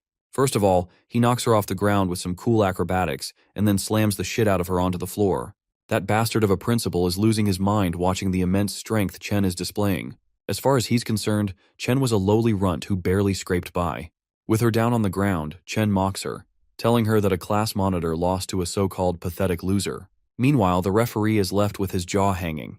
In his entire career, someone defeating their opponent with just a single blow is unprecedented. Chen's mother is happy, while his sister is in absolute astonishment. The big hooter lady also has a look of shock on her face. Meanwhile, the lady who took the brunt of the attack is groaning in pain. Her brain literally freezes for a moment as if it had performed a force restart. Chen, however, hopes that this hard lesson will teach her how to stay humble. The lady then collapses from exhaustion, and since our boy is a man of culture, he doesn't forget his manners. He cradles her in his arms to carry her off the arena. The trash teacher from number 2 school is as angry as one can get. My guy then drops the lady to the ground, where she's completely down for the count. Chen turns his attention toward the bastard principal and points out how flawed his teaching methods are. All this guy teaches is how to bully the weak. Chen then gives the bastard two options. He can simply pick his student up, turn on his heels, and walk away, or he can teach him the turtle-style technique. Of course, the bastard principal isn't ready to take either option, so he only shows aggression in response. Bro continues to mock the shithead, crawling all over the principal's skin. Eventually, the principal grabs his defeated student and begins to make his way out. While he may walk quietly, rest assured he'll return for revenge. Meanwhile, the principal of number 7 school creeps over to our boy and hugs him tightly in joy. The commentator then shifts his focus to the other fights. People are fighting strongly. Chen can tell that everyone who made it this far is no joke. He's sure that once the matches are over, the winners will be recruited by universities. But his principal reveals something entirely different. It's only a tournament today. Those who win will be evaluated by the judges before they can qualify for the fiercer finals. With all the matches over, the commentator welcomes the chief examiner to announce the final scores. Before revealing the names of the winners, the baldy bastard makes it clear that if someone's name isn't on the winners list, it doesn't mean they are losers. Anyone who made it this far is actually a winner by default. The teacher then begins rolling out all the scores and starts speaking the names of students who have been disqualified. The first disqualified student can do nothing but break down in tears. Many guys are being disqualified brutally. Even Chen's principal fears that they might get disqualified too. But thankfully, his mother and sister's prayers pay off when Chen qualifies with flying colors. Along with his parents, the other spectators are also glad to see our boy win, and they burst into a round of applause. Chen's stats even drop a bit because of the audience's positive attitude toward him. Bro literally begs them to stop praising him. Suddenly, his attention is once again caught by his family on the sidelines cheering for him, and he waves back in response. He also notices another unexpected guest, that big hooter lady, who, as usual, flips him the middle finger when she spots him. The baldy bastard concludes today's tournament now that the winners have been revealed. As the winner, Chen receives a sort of wristband that will allow him entry into the finals. All the winners got these bands, and the baldy bastard gives them further instructions that they will be staying here for the day until the finals begin the next day. The wristbands serve as identity verification, and as proof that they are entitled to all the examination services during the finals. At this point, Chen has one very important question. The baldy bastard starts sweating, wondering what kind of question he might ask. After all, Chen is the only candidate who performed better than anyone else. Turns out, this idiot just wanted to ask if he himself is staying here. Then where's his family supposed to stay until the exam officially ends? Later, Chen arrives at the massive hotel where he's supposed to stay. Of course, his eyes practically pop out of their sockets when he sees the magnificent building in front of him. Even the principal is awestruck. Though the poor principal isn't allowed in, the hotel is only for participating students and their families. Once my guy gets into his hotel room, he jumps onto his bed, which is somehow comfier than the one Drake has in his mansion. As he's enjoying the plush luxury, there's a knock on the door. When he opens it, he finds himself staring at a busted-looking woman. Her name is Ma Li. She's actually one of the candidates participating in tomorrow's exam. Turns out, Ma Li is the second daughter of the CEO of the Ma Group. She's just here to have a little chat with our boy. After all, there's a chance they'll end up going against each other, so she's hoping he'll go easy on her.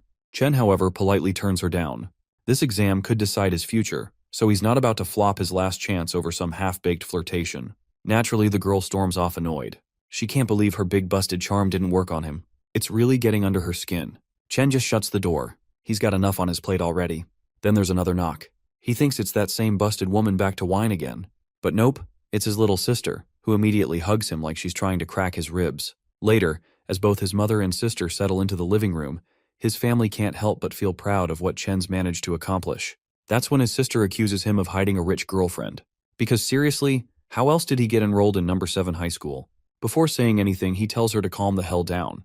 To dodge the question, he just reminds her that it's dinner time already, and steers his mom toward the dining area. As the trio sits together at the table to dig in, guess who shows up again? Yep, the busted chick Ma Li. Chen is absolutely shocked to see her pop up out of nowhere, especially since he really doesn't want his sister getting the wrong idea.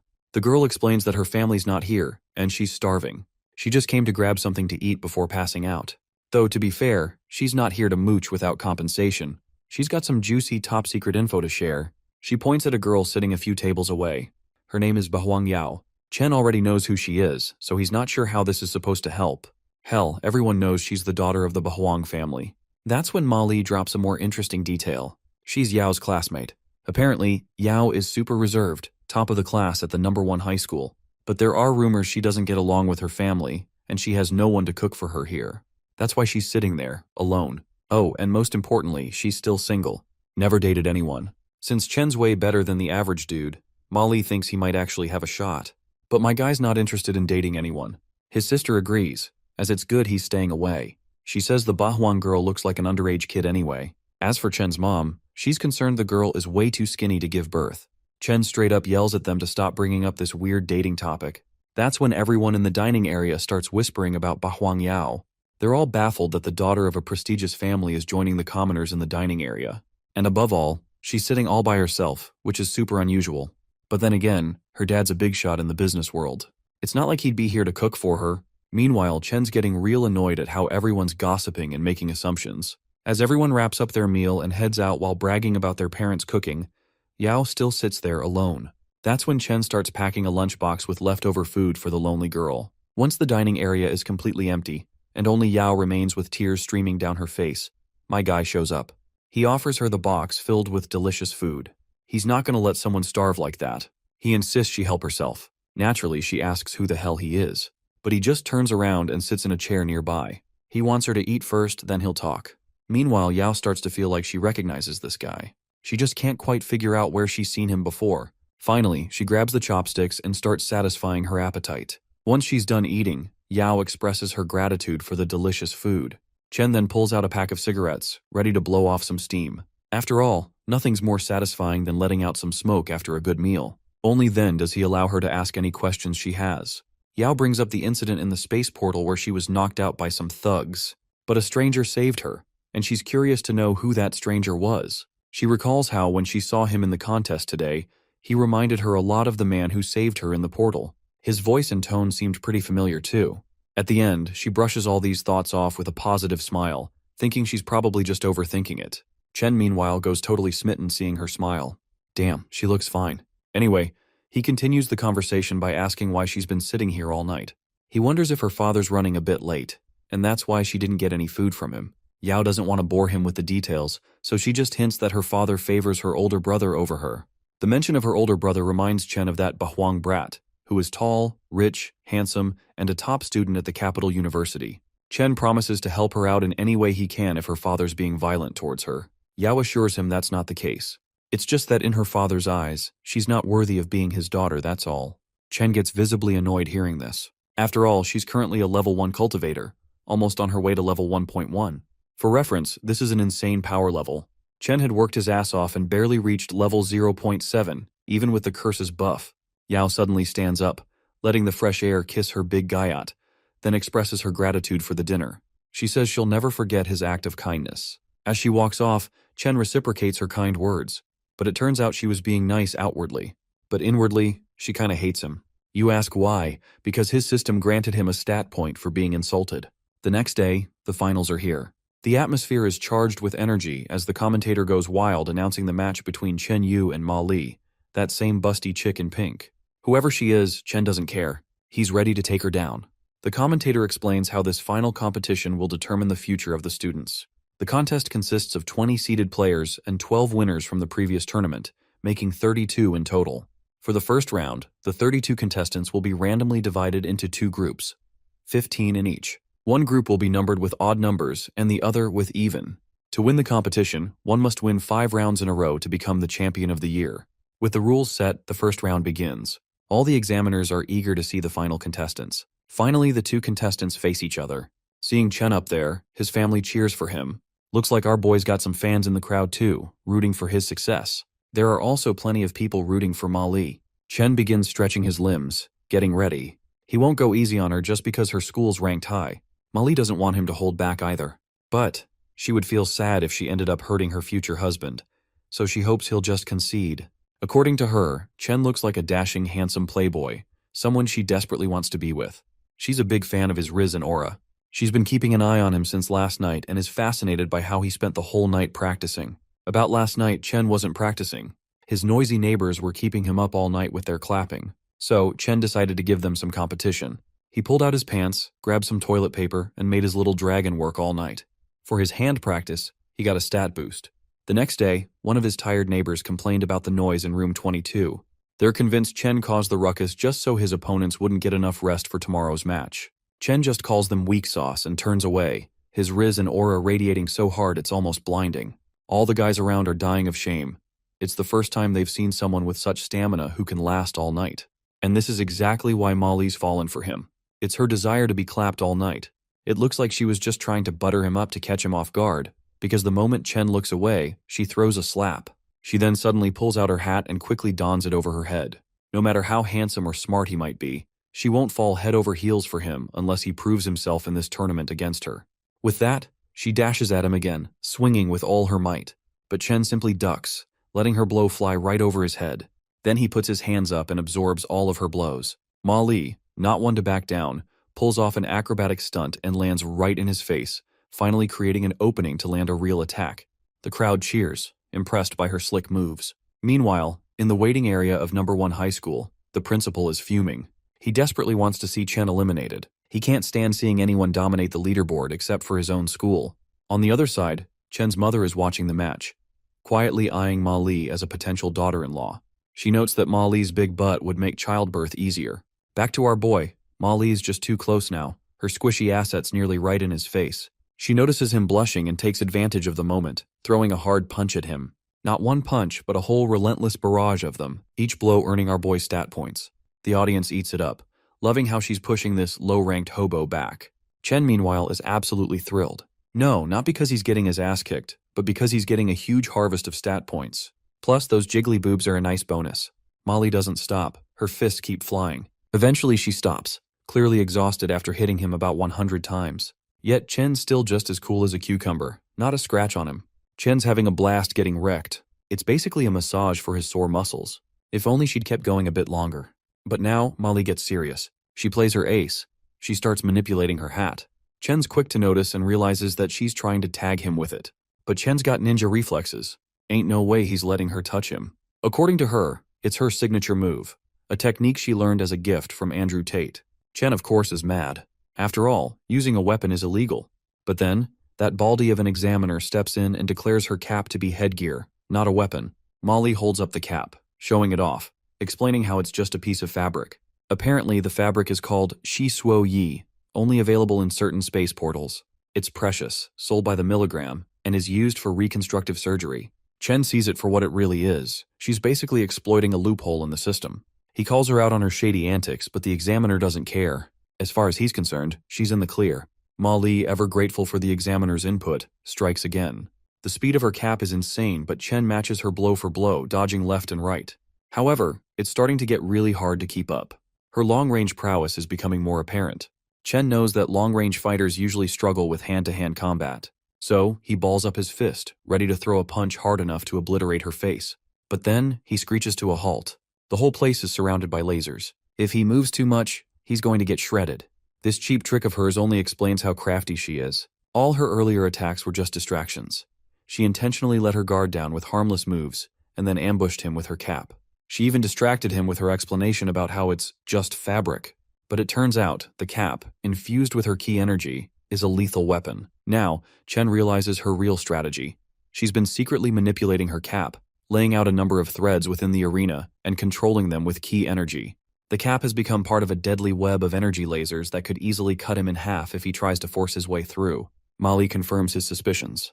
Chen's annoyed but not surprised. She's rich, powerful, and intelligent. She knows how to exploit the rules. Molly reminds him that being rich is a form of strength too. She suggests he simply surrender before she shreds him into pieces. She then casts a spell, immobilizing him completely. Chen can't move a muscle. And with that, the cap falls down over his head, and she breaks all the threads. It looks like Chen's been checkmated. Even the examiners think the same. They're actually feeling pretty astonished and proud of the capabilities number 1 high school is showing, which is exactly what you'd expect from them. Meanwhile, the big shots from various universities are fighting among themselves, each trying to recruit her into their school. Then, Molly grabs our boy by the collar and starts dragging him along. Actually, she wants to drag him and disqualify him from the round. But it's that piece of shit woman who gets dropped out of the arena, leaving everyone in the Coliseum in dead silence, totally in awe. The woman is completely confused. She can't understand how this is even possible.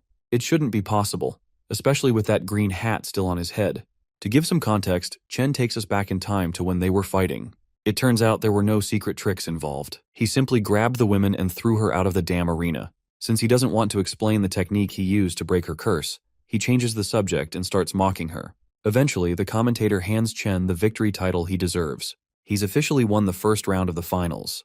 The principal is thrilled to hear the announcement, and Chen's family reacts the same way. Meanwhile, the Big Hooter tobacco shop lady is watching this tournament from the comfort of her home. The commentator then announces the start of the second round. One of the contestants is Bahuang Yao, that loner girl our boy shared his food with. She walks confidently toward the stage, facing off against this bastard with glasses. Since his name isn't worth remembering, let's call him Double Eye. Double Eye can't help but throw some sass at our girl. Yao isn't provoked at all and is ready to take on any opponent. Chen doubts whether she'll be able to win this round. But the principal believes that the Bahuang family is going to take the championship this year, given all their influence and family power. Chen asks the principal if he knows Bahuang Yi, or Bahuang Yao's older brother. The principal immediately spits out all the details about her family. Her brother was the champion of the 2022 tournament, and now he's the president of the student union at Capital University. Chen says he's heard a lot about the Bahuang family, and both Bahuang Yi and Bahuang Yao are outstanding students. Though, he says, it's just expected of a prominent family. Every family with some influence is like this, so it doesn't make sense why the Bahuang family gets so much attention. The principal reminds him that the Bahuang family also has gifts along with their crazy family power, and their gifts are what really set them apart. The principal reveals a little tidbit about how the people of the Bahuang family once underwent a tragic slaughter. But before he spills any more details, the commentator grabs their attention as both combatants are engaged in an intense back and forth. One rich guy throws a jab at Yao's father, really curious to see how far the Bahuang family can go. The battle is intense, with both opponents equally matched in strength. Well, seems like I spoke too soon. Poor lady ends up taking a ton of kicks and blows right after I said that. This bastard finds a weak spot in her defense and begins attacking her relentlessly. This jerk is so dead set on making it to the top 8 that he didn't think twice about hitting a poor girl. Meanwhile, the girls in the crowd are absolutely losing it seeing this ugly bastard. According to the commentator, Yao is at level 1, while this bastard is at level 1.2, putting her at a clear disadvantage. So the commentator is sure that the Double Eye spot in the top 8 is inevitable. But Chen isn't sure Yao's going to admit defeat that easily. As she lies there, battered and bruised, her mind drifts back to when her brother was the champion. His efforts got their father's attention. At that time, she really admired her brother for what he'd accomplished. That was when it became her dream to earn her father's approval and respect. But that dream now seems to be slipping away. Her assistant suddenly rushes over to check on her. Of course, as long as Yao's conscious, she's not going to give up. She's more than fine with this bastard. After all, she's waited all this time for this competition, and she's not backing down without proving herself. The bastard thinks working hard just to please someone else is ridiculous. As far as he's concerned, it's all about being proud of one's own strength. With those wise words, he lunges toward her, but she does her best to stand her ground and goes toe-to-toe with him. Eventually, the bastard lands another hard punch, causing her arm bone to crack. The strike is so fierce that she skids a few feet backward. The fact that this boy is fighting with all his might is because his father needs a kidney transplant, so winning this prize money is absolutely mandatory. With that in mind, he throws another punch. She swings her punch in return, and when the two forces collide, both contestants get sent flying backward. It looks like she's ended up with both hands totally busted. This bastard is also surprised by how she's able to withstand his power. Finally, he unleashes all his power, his muscles bulging. With all his aura unleashed, he starts throwing a relentless barrage of punches. Poor Yao can barely block these attacks with her busted hands, but she has no choice but to endure. With the final devastating punch, he sends her sliding backward. He orders her to give up before he beats her even more. But Yao sticks to her guns and isn't willing to quit just because her opponent is a little too formidable. She awakens her inner Super Saiyan, and that sheer aura of hers sends that bastard flying backward. Chen is amazed to see this display of power coming from her. As far as he understands, it seems to be the gift of the Bahuang family. In this world, they sacrifice their lives just to gain strength. It's actually pretty similar to Chen's curse. The more you get hurt, the stronger you become. It looks like Chen's already figured out who's going to walk away the final victor. The lady takes her stance and launches herself at the bastard. She throws a strike so devastating that his mouth literally coughs up a huge amount of blood, sending him flying across the arena. That single hit knocks him out of the fight, finally putting him down for the count. The lady starts to collapse from exhaustion, but her assistant catches her and congratulates her on securing the victory at the last second. Her supporters erupt in applause. Meanwhile, her father looks less than pleased. He's embarrassed that she had to resort to her trump card just to win a measly match. Cut to the treatment room, where the two beaten contestants are resting. There, she apologizes to her opponent, especially since he desperately needed the money. But the guy's not sweating it. With his current power level, he can easily land a bodyguard job and make enough to pay for his father's surgery. Still, she offers him her scholarship, wanting to give him a chance at a brighter future and help his sick father. Out in the hallway, outside the treatment room, Chen is deep in thought about Yao. He's genuinely concerned. She didn't hesitate for a second to push herself to the brink just to win. Looks like he's got a tough opponent to deal with. The next day arrives, and it's finally the finals of the college entrance examination. Predictably, the two contestants are Chen and Yao, who's already determined to win at all costs. Her father, meanwhile, is still disappointed in her. This guy is just impossible to please. Meanwhile, Chen's already figured out how to deal with her secret technique. His plan is to knock her out right from the start, before she has time to power up. Not to mention her power level is relatively lower than his, so she's no match for him in raw strength. But it seems she's already onto his plan. She injures herself with her sharp claws, and when he kicks her, she blocks it with her hand. The kick only serves to boost her stats, increasing her power even further. Of course, Chen's caught off guard. He didn't plan for this development. Her abilities are exactly like his. He pulls off some acrobatic stunts to retreat, but she's already chasing him down, delivering a devastating kick right to his face. Chen gets back up, but she follows up with a punch right to his nose. She doesn't stop there. She continues to barrage him with punches, each one increasing his stats further. The lady relentlessly beats the hell out of his handsome face. But since he's gaining strength with every hit, Chen's actually enjoying it. He looks so damn charming while taking the beating that Yao blushes for a second. Chen takes this opportunity and strikes her with a kick of his own. He relentlessly throws blow after blow, eventually knocking her backward. Poor girl's battered and bruised. Just as he's about to kick her out of the arena, she suddenly starts levitating in the air. It seems she's finally pushed past her limits, and even her appearance changes, showing that she's tapped into some forbidden power. Her newfound strength shocks even her hard-to-please father. No one in the Bahuang family has made a breakthrough this quickly in decades. It seems she's finally managed to earn her father's approval, for the first time in her life. Her father sees her now as an absolute treasure for the family. Meanwhile, the lady up in the air is simply throwing power beams without even moving an inch. That's when Chen decides to use his Donald Trump card. He raises the tariff by grabbing her from behind, which causes her to blush hard. He catches her off guard when he reminds her that she still hasn't repaid him for the food he gave her that day. She remembers the gesture. She's grateful for it, especially since he was the only light in her darkest hour. But she can't afford to lose this victory, not after everything she's sacrificed. Chen reminds her that she's literally burning her life away for this forbidden power. If she dies here, she won't be able to fulfill the promise she made. Yao's mind is fixated on winning. She tosses him aside and retaliates with an attack of her own. Chen quickly shields himself, but she's exhausted now. Finally, she starts to fall, spent from the fight. As usual, Chen catches the damsel.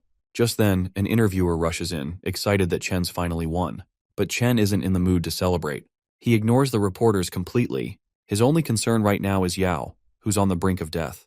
Suddenly, the bald examiner steps in and cuts Chen's path. Chen simply shakes his hands with Baldy and proceeds to walk past, uninterested in stopping for the ceremony. He doesn't have time to celebrate or take in the praises. The guy couldn't care less about formalities, so long as he is getting paid. The reporters are furious, watching him ignore the ceremony. Out of the blue, Chen's principal whispers something in his ear, and suddenly, Chen's interest is piqued. Now he's willing to join the ceremony. Both reporters are shocked. How did the principal manage to change Chen's mind when even the examiner failed? And so, the fireworks begin, celebrating Chen's victory. Now under the spotlight, Chen grabs the microphone and starts preaching some righteous nonsense as the cameras roll. While the number 7 high school principal is thrilled with Chen's success, the ex-principal from his old school is fuming. He can't stomach Chen's rise. The crowd is going wild with cheers and applause, while the sister and daughter share an emotional hug. But as the crowd praises him, Chen feels his stat points dropping. He then finally begins his speech.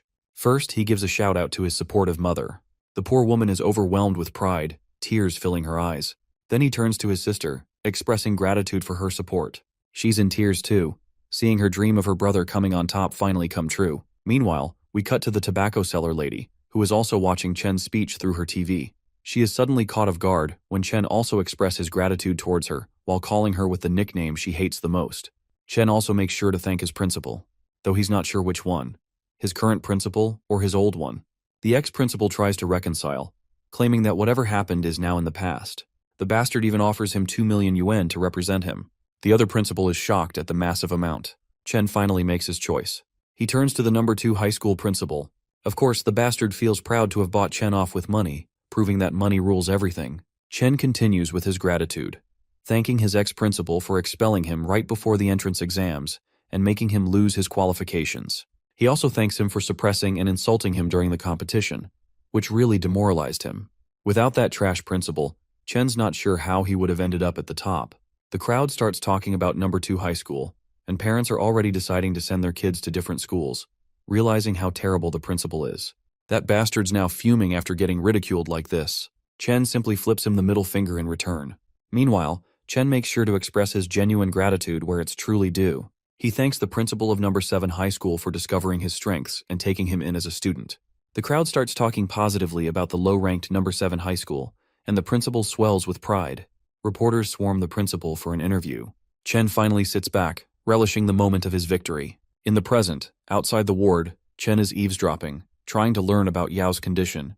Yao's father is there, begging the doctor to save his daughter. The doctor delivers devastating news. She can only survive if her spiritual sea is destroyed and her ki energy completely drained. But of course, this power-hungry father doesn't want her to lose the very thing that makes her good in his eyes. She outperformed all the members of the Bahuang family today, and he wants to see her reach even higher.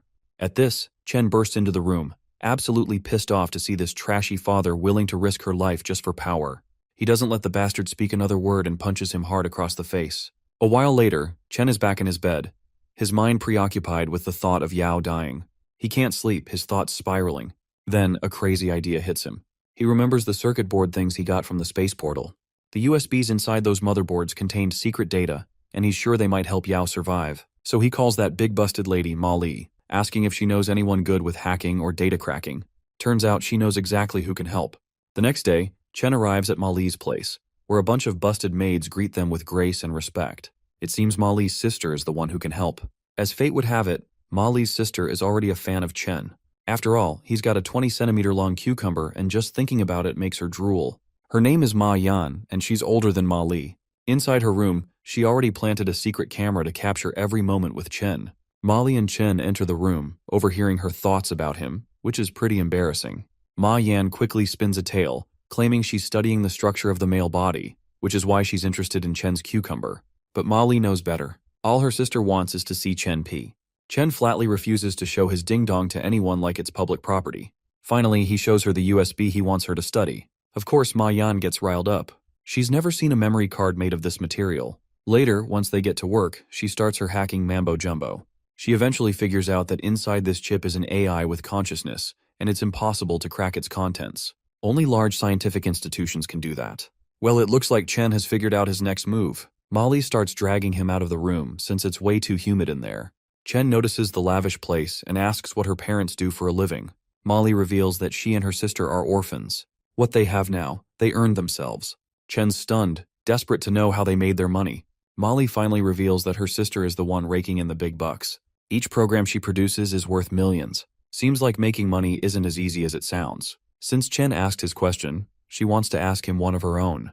Why does he want these files cracked? Chen doesn't care to reveal any details before he gets his hands on the data. She then steers the conversation in a completely different direction, teasing him about how he's going to take her out to dinner and lure her into bed. But she's willing to skip all the formalities and go straight to the action. Chen also gets into the mood when she gets too close. Just as they're about to share a kiss, the big sister suddenly ruins the moment by popping up out of nowhere. It looks like the big sister has finally cracked the files. And these files actually contain a complete set of annotations for human genes.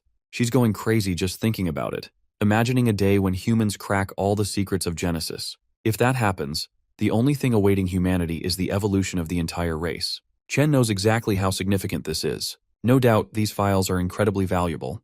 They could be the greatest discovery found inside the space portal of Qingcheng City. Governments around the world would absolutely do whatever it takes to get their hands on it. So, he must not let everyone get a hold of these files. Ma Yan further reveals that along with the files, there's something called the resurrection potion. It can't bring a dead person back to life, but it can optimize human genes. With enough nutrition, any injury can be healed.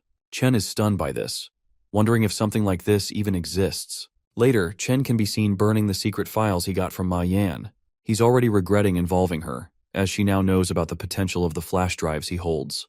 But he had no choice but to rely on her. After all, if he doesn't figure something out soon, Yao will definitely die from system failure within 10 days. After tearing the papers apart, he makes sure to flush them.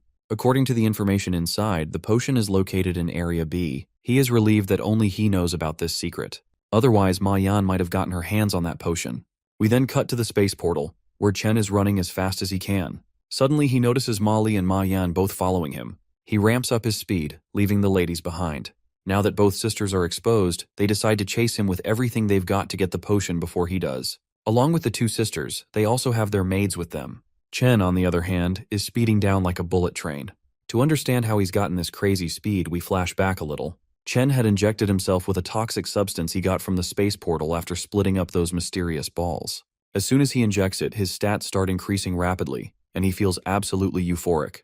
Now he has enough power to easily defeat a level 2 cultivator like it's nothing. Suddenly, the ladies stop chasing him because Chen has entered the most contaminated space, and stepping any further inside would be suicide. The maids are already feeling the sting of radiation, but Ma Li calls them losers for hitting their limits after only getting this far. Well, she ends up tripping over because of the sudden surge in radiation. Chen finally lets out a sigh of relief after shaking off those ladies. He shifts his attention back to the place known as Area B. Even after an extensive look around, he hasn't been able to find it. Then, he notices the same ball-like thing hovering nearby. He quickly gets closer and starts patting it to get some sort of reaction, but no luck. Frustrated, he punches the wall to his left. Turns out the wall he just punched happens to be a secret gate. He promptly walks inside. Once he goes far enough, a blinding light starts messing with his eyes. In front of him lies a place in total chaos. One of the cars has a Qingcheng City license plate, which is quite shocking to him. He also notices one of the balls. It seems broken, but it's moving. He walks toward it and asks the weird ball for directions to Area B. The ball responds, which is even more shocking. It speaks English. But before Chen can get his full answer, the ball starts malfunctioning again. Chen gets scared and starts bouncing the ball up and down to keep it alive. Then, a busted woman shows up with her katana pointed directly at his throat. This place is actually a parallel space to Qingcheng City, and this woman seems very familiar with it. She demands to know who he is. Chen introduces himself as a harmless French guy. The woman, however, doubts that he's human. She tosses her sword into the air, and it comes down, lodging itself into her head, revealing she is not human. Chen's mind starts flashing red alerts, and he quickly creates some distance from her. Now that she's proven she's not human, she wants him to prove he is. She begins examining his body, and her system confirms that yes, he is human. Chen then takes a big leap into the air and tries to strike her as hard as he can. But the woman simply ducks, and poor Chen ends up hitting a hard pole, causing so much pain that he curls up on the ground. The woman, on the other hand, starts hailing him as a master human and decides to introduce him to her superior. The guy in question suddenly appears on her system window. The woman first gives her superior a report, saying this person refuses to return to the safe zone. The big cheese then bows his head in respect toward Chen. He sincerely requests that Chen get to the safe zone, as he doesn't want a human being to get hurt unnecessarily. Chen has no idea what's going on, so the only thing he does is dash out of there. He's pretty sure no one can match his speed. Turns out, he's wrong. This woman is literally matching his speed without even breaking a sweat. She once again warns him about the dangers ahead. According to the data in her system, humans can't face the enemies alone, and the probability of death is 100%. She then calls out to her multiple clones, surrounding him from every side. She doesn't want him to stay in danger, and desperately wants him to get to Area B immediately. The mention of Area B catches Chen's attention. After all, it's the same place where the resurrection potion is located. With that, he finally begins walking alongside her. Chen is hoping that Area B is just around the corner because he's already exhausted. Then, the girl drops the bombshell. Area B is actually located on the moon. That's going to take at least a few dozen days to reach, and he doesn't have that much time. Chen twirls around in happiness when he hears it'll only take 22 hours at best. Later, they arrive at a place where a giant spaceship is docked, with a giant robot guarding it. The robot seems to be spouting random bits, making Chen believe it's just malfunctioning. The android lady suggests not to underestimate these killing machines. In a split second, she draws her sword and slashes the robot down. While she's engaged with the robot, Chen is surrounded by multiple other bots, with all of her clones already dead. The android lady decides to help him, but Chen tells her to stay put. She's only going to make things harder for him. The lady's concerns are legit. If those bullets hit Chen, he'll definitely have a few extra holes. The monsters charge their guns, ready to fire. Chen, on the other hand, draws his own sword, makes a quick dash, and obliterates those androids in just a split second. The android lady is left with her jaw hanging in awe. Chen starts throwing a tantrum, asking why these androids wanted him dead when she sees him as the supreme human. The android finally reveals that these robots were created by aliens with the goal of eradicating humans. She, on the other hand, is a creation of humans who have already escaped to the moon. Chen starts looking around, hoping to catch a glimpse of these aliens, but there's no one in sight. She then reveals that these aliens can't adapt to the bacterial environment on Earth. As soon as they stepped on Earth, they went underground. Chen finds it ironic that aliens went underground, while humans left for the moon, leaving cyborgs to fight each other on the ground. Anyway, he decides to continue their journey to the moon. She points his attention to the battleship they'll be riding. Once they enter it, the battleship zooms through the atmosphere at sonic speed. During their journey, Chen decides to gather some information about the moon before landing. He asks her how many humans live in Area B. Well, the lady doesn't seem to have any information because cyborgs aren't allowed to enter Area B. Chen is clearly disappointed to hear this, so much so that he even gets a stat point for being disappointed. He then asks her how strong the humans are on the moon. Once again, she doesn't have any specifics because she's never met any humans, only learned about them from the data. Once again, Chen is disappointed. By now, he's sure she doesn't know the full set of annotations for human genes either. But contrary to what he just said, she does know this much. Of course, Chen lights up like a happy kid, while the android reveals that it's the name of one of the files in her database, and it's now archived in Area B. Chen then wonders if humans have ever used it. The woman responds with a no, explaining that it's something produced by an alien civilization, so there's a high chance it's a trap they set on purpose. If the files are handled carelessly, it could contaminate the human gene pool. Chen, finally ready to ask the big question he's been dying to know, asks about the resurrection potion. But before she can answer, their spacecraft is attacked, and the emergency sirens blare. They're up against an enemy warship, and a barrage of missiles is already heading their way. She grabs him and rushes him out of the spaceship, telling him they've got 30 seconds before those mass annihilation missiles hit them. The countdown ticks down as they run for their lives. She leads him to this giant robot-like thing and throws him right inside it. Chen sits down in the pilot seat, surrounded by a million buttons and levers, clueless about how to operate this thing. At that moment, the android girl jumps in too, with Chen sitting behind her, thoroughly enjoying the view of her peachy outlines. The missiles are closing in fast, but thankfully, they take off from the ship and the robot just in time. The ship gets obliterated by the missiles, leaving nothing but a smoked spaceship engulfed in flames. A little later, Chen finally sees the moon's surface, with some people already stationed there. Turns out it's the combat unit in Warzone B5. The robot lands, though it's a bit of a rough landing. The soldiers on the ground immediately get to their feet in order to show their respect. The gate opens, only to reveal Chen with her dragon stuck inside the lady's deep and pitch-black den. The guy is clearly enjoying himself, and even the soldiers can't help but drool at the sight. Anyway, the senior guy among them introduces himself as the commander of Unit B5. Chen demands that this guy take him to Area B. Suddenly, though, the enemy shows up on the moon and starts launching missiles, obliterating all the androids standing there. The commander quickly orders his team to cover Chen and escort him out. The damaged androids get back on their feet like walking zombies. Meanwhile, the enemy spaceship starts raining down giant robots. The android lady steps in front of Chen to defend him, materializing her sword. With one quick slash, she cuts down all the cyborgs in her path. Then, one massive robot falls off the enemy spaceship. The two android fighters charge at each other, and this time, the android lady takes the brunt of the attack. Her knees buckle, losing all their strength. Chen jumps into his robot to take down the giant bastard. The piece of junk crashes down with its giant sword raised, but Chen easily ducks out of the way, leaving the sword to hit the empty ground instead. In the next moment, Chen manages to sever the enemy's head in one swift strike. Seeing their master fighting with such determination and bravery, all the androids get back up, guns in hand. The android lady, not wanting Chen to fight alone, chugs down a potion, which heals her wounds instantly, as if nothing ever happened. Turns out, she just drank a resurrection potion, which can easily heal even the most severe injuries. This potion is usually found in Area B, but every commander has it because it was originally developed for the cyborgs.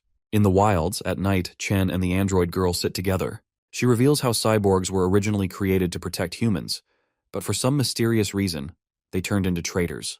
Chen, however, is sure there might be a bug in their programming, or maybe their self-awareness is just too strong. But it's no concern of his, he just wants to go home. After all, he's already gotten the resurrection potion he came here for, so there's no reason to risk his life unnecessarily. Chen then suggests that she come back home with him. The lady explains that cyborgs aren't allowed to enter human settlements. Chen, however, clarifies that he's not talking about Area B, but another human-inhabited area where there are no such rules. She can simply stay at his house. His mother's a great cook, and while his sister might be a bit of a yapper, it's only when she talks to him. The cyborg then clarifies that she was originally created to protect humans in Area B, and since she hasn't found the traitor hijacking the androids, she can't leave without fulfilling her duties. Chen, not intending to pressure her, just offers a firm invitation. He then rests his head on her thick thighs. He hands her a rubber chicken, explaining that he can't fall asleep unless he hears the crow of this chicken, so he wants her to squeeze it for him. Naturally, the lady starts squeezing the duck right away, and soon enough Chen is fast asleep. The reason he wanted her to squeeze the duck is that he intentionally wants to be disturbed, so he can gain stat points even while sleeping. What a quirky little bastard. The cyborg lady also gets the hang of it and enjoys watching him sleep. The next day, they fly to the space portal on Earth. They arrive and find enemy aircraft. When Chen insists on getting inside to inspect it, the lady bars his entry. She doesn't want him getting in contact with the spaceship belonging to the alien civilization. Chen asks her if the aliens inside are all dead. As far as she knows, they might still be alive because signals are still alive from the server that controls the robots that attacked them. Chen suddenly gets excited and asks her if she knows where the server is located. She reveals that it's in an old space facility, 10,000 meters below this one. My guy feels smug since he can enter this place, while she's afraid to go inside because she's a cyborg. Humans aren't conductive to electrical signals, so he plans to go inside and turn it off. But as soon as he steps forward, he's shocked to his core the moment his foot touches a hidden laser. The lady is concerned for him, but Chen only feels like he's floating in the clouds as all the stat points pour in. He starts dashing through the lasers, taking damage while racking up stat points. Finally, Chen disables the power grid, and the lasers vanish, clearing the way for the cyborg lady. They continue walking, and soon, they come across a nutcase who claims to be the chief commander of all the cyborgs. The android lady refuses to believe it. As far as she's concerned, Commander Origin is on the lunar space station. But this guy keeps talking, boldly claiming that he's here, and that he and the commander on the lunar station are the same. The lady quickly pulls out her sword and draws it against her commander, accusing him of betraying everyone. But the commander drops a bombshell. He hasn't betrayed anyone. His creator is the alien creature they've been fighting. Now, being the creation of an alien, he plans to eradicate all humans. He's already eliminated everyone on the moon and has been planning this for a long time. Soon he'll eliminate the out-of-control robots and become the ruler of the world. He then walks toward Chen, exuding insane energy. Chen takes his stance, ready to engage in this back and forth. But before he can do anything, that lady backstabs him, quite literally. It turns out she didn't betray him. She's being manipulated by this bastard who holds her doll. Since she's within his radius, he can hijack her cyborg body and use it for his own purposes. As she retracts her sword, she begs Chen to run as far away as he can. But suddenly the gate closes, leaving Chen with no way to escape. The bastard wants to make her kill the very human she regards as a god, just to prove how pathetic humans are. Chen lunges at the bastard, but he quickly moves so fast that he dodges the incoming blow effortlessly. The bastard then uses the android lady as a cushion, and she ends up taking Chen's next attack. He reveals that what he used was teleportation, not speed. Even if Chen catches up to him, he'll just use the android lady as his defense. Chen decides to change his strategy. He walks up to the lady and simply asks her to take back control of her body for his sake. She's sweating, trying her best, but failing. Chen continues to encourage her, and eventually, she pushes past the control and severs the wavelength hijacking her body. In the next second, she draws her sword against the bastard. But the bastard intensifies his control, causing her to fall under his command again. The digital threads controlling her are too overwhelming for her to handle on her own. Eventually, she's fully under his control. This bastard is proving to be a real drag to deal with, especially with his teleportation skills. The android lady charges at Chen again, but he does his best to dodge, narrowly avoiding every blow. Chen tries to snap her out of it, but she doesn't seem to be aware of him at all. Finally, she strikes him in the back with enough force to make blood spill everywhere. But this is when she finally snaps out of the bastard's control. The android lady begins to exude an aura so powerful that even Tate would feel ashamed. She looks so fierce that even Chen and that bastard over there begin to panic. It turns out she has activated the self-destruct mode. She would rather die than take her master's life. As her body burns away, she walks toward Chen, telling him to grab her. As soon as he does, she transforms into this high-tech katana. Chen unsheathes it and dashes with godlike speed, slicing that bastard into 2 equal pieces. But before the bastard could be completely incinerated, he transfers his consciousness into a body located on the lunar space station. He issues a warning before completely vanishing. Chen doesn't hesitate to throw a jab of his own. He's ready to destroy these so-called aliens along with these trash bots. Suddenly, the spaceship starts showering Chen with acidic rain, burning him. Of course, this only gives him the much-needed stat boost he deserves. Seizing the opportunity, he literally begins gathering all this poisonous stuff as if it were some kind of immortality elixir. A while later, he finds himself back at Tobacco Lady's shop, looking absolutely tired from life. She then complains about how the space portal in Qingcheng City sucks, and suggests he check out Mount Rolla, the space portal with the highest entry fee in the country. Chen accepts the invitation card, though he still hasn't decided if he really wants to go. After all, he just spent his entire day at the space portal, and his body is begging for some well-deserved sleep. Getting back to business, Chen reflects on how his trip to the space portal proved quite rewarding, as he managed to salvage 2 bottles of poison, which is more than enough for key energy enhancement. By the way, that android lady's name is BB. Since she's currently in katana form, Chen decides to keep her around until he finds a cure to turn her back into a cyborg. He currently has 2 bottles of resurrection potion, one for his sister and one for Bahuang Yao. A Cheshire Cat's smile spreads across his face, just thinking about all the cash he's going to haggle out of the Bahuang family in exchange for the potion. The next day, he arrives at the Bahuang family mansion. The building is so extravagantly massive that he is totally awestruck. Although he knew the Bahuang family was rich, they seem to be even wealthier than the Ma Li family. And this is only their house in Qingcheng City. He can't even imagine how extravagant their place must be in the capital.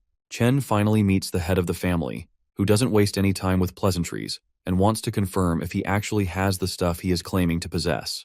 Chen simply responds with, yes. The two get into negotiations, and after a lot of back and forth like true men, they settle on 6.5 million.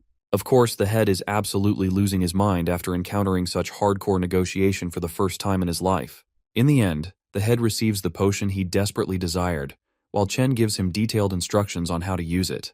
The doting father makes it clear that if it turns out to be a scam, Chen is going to be in deep trouble.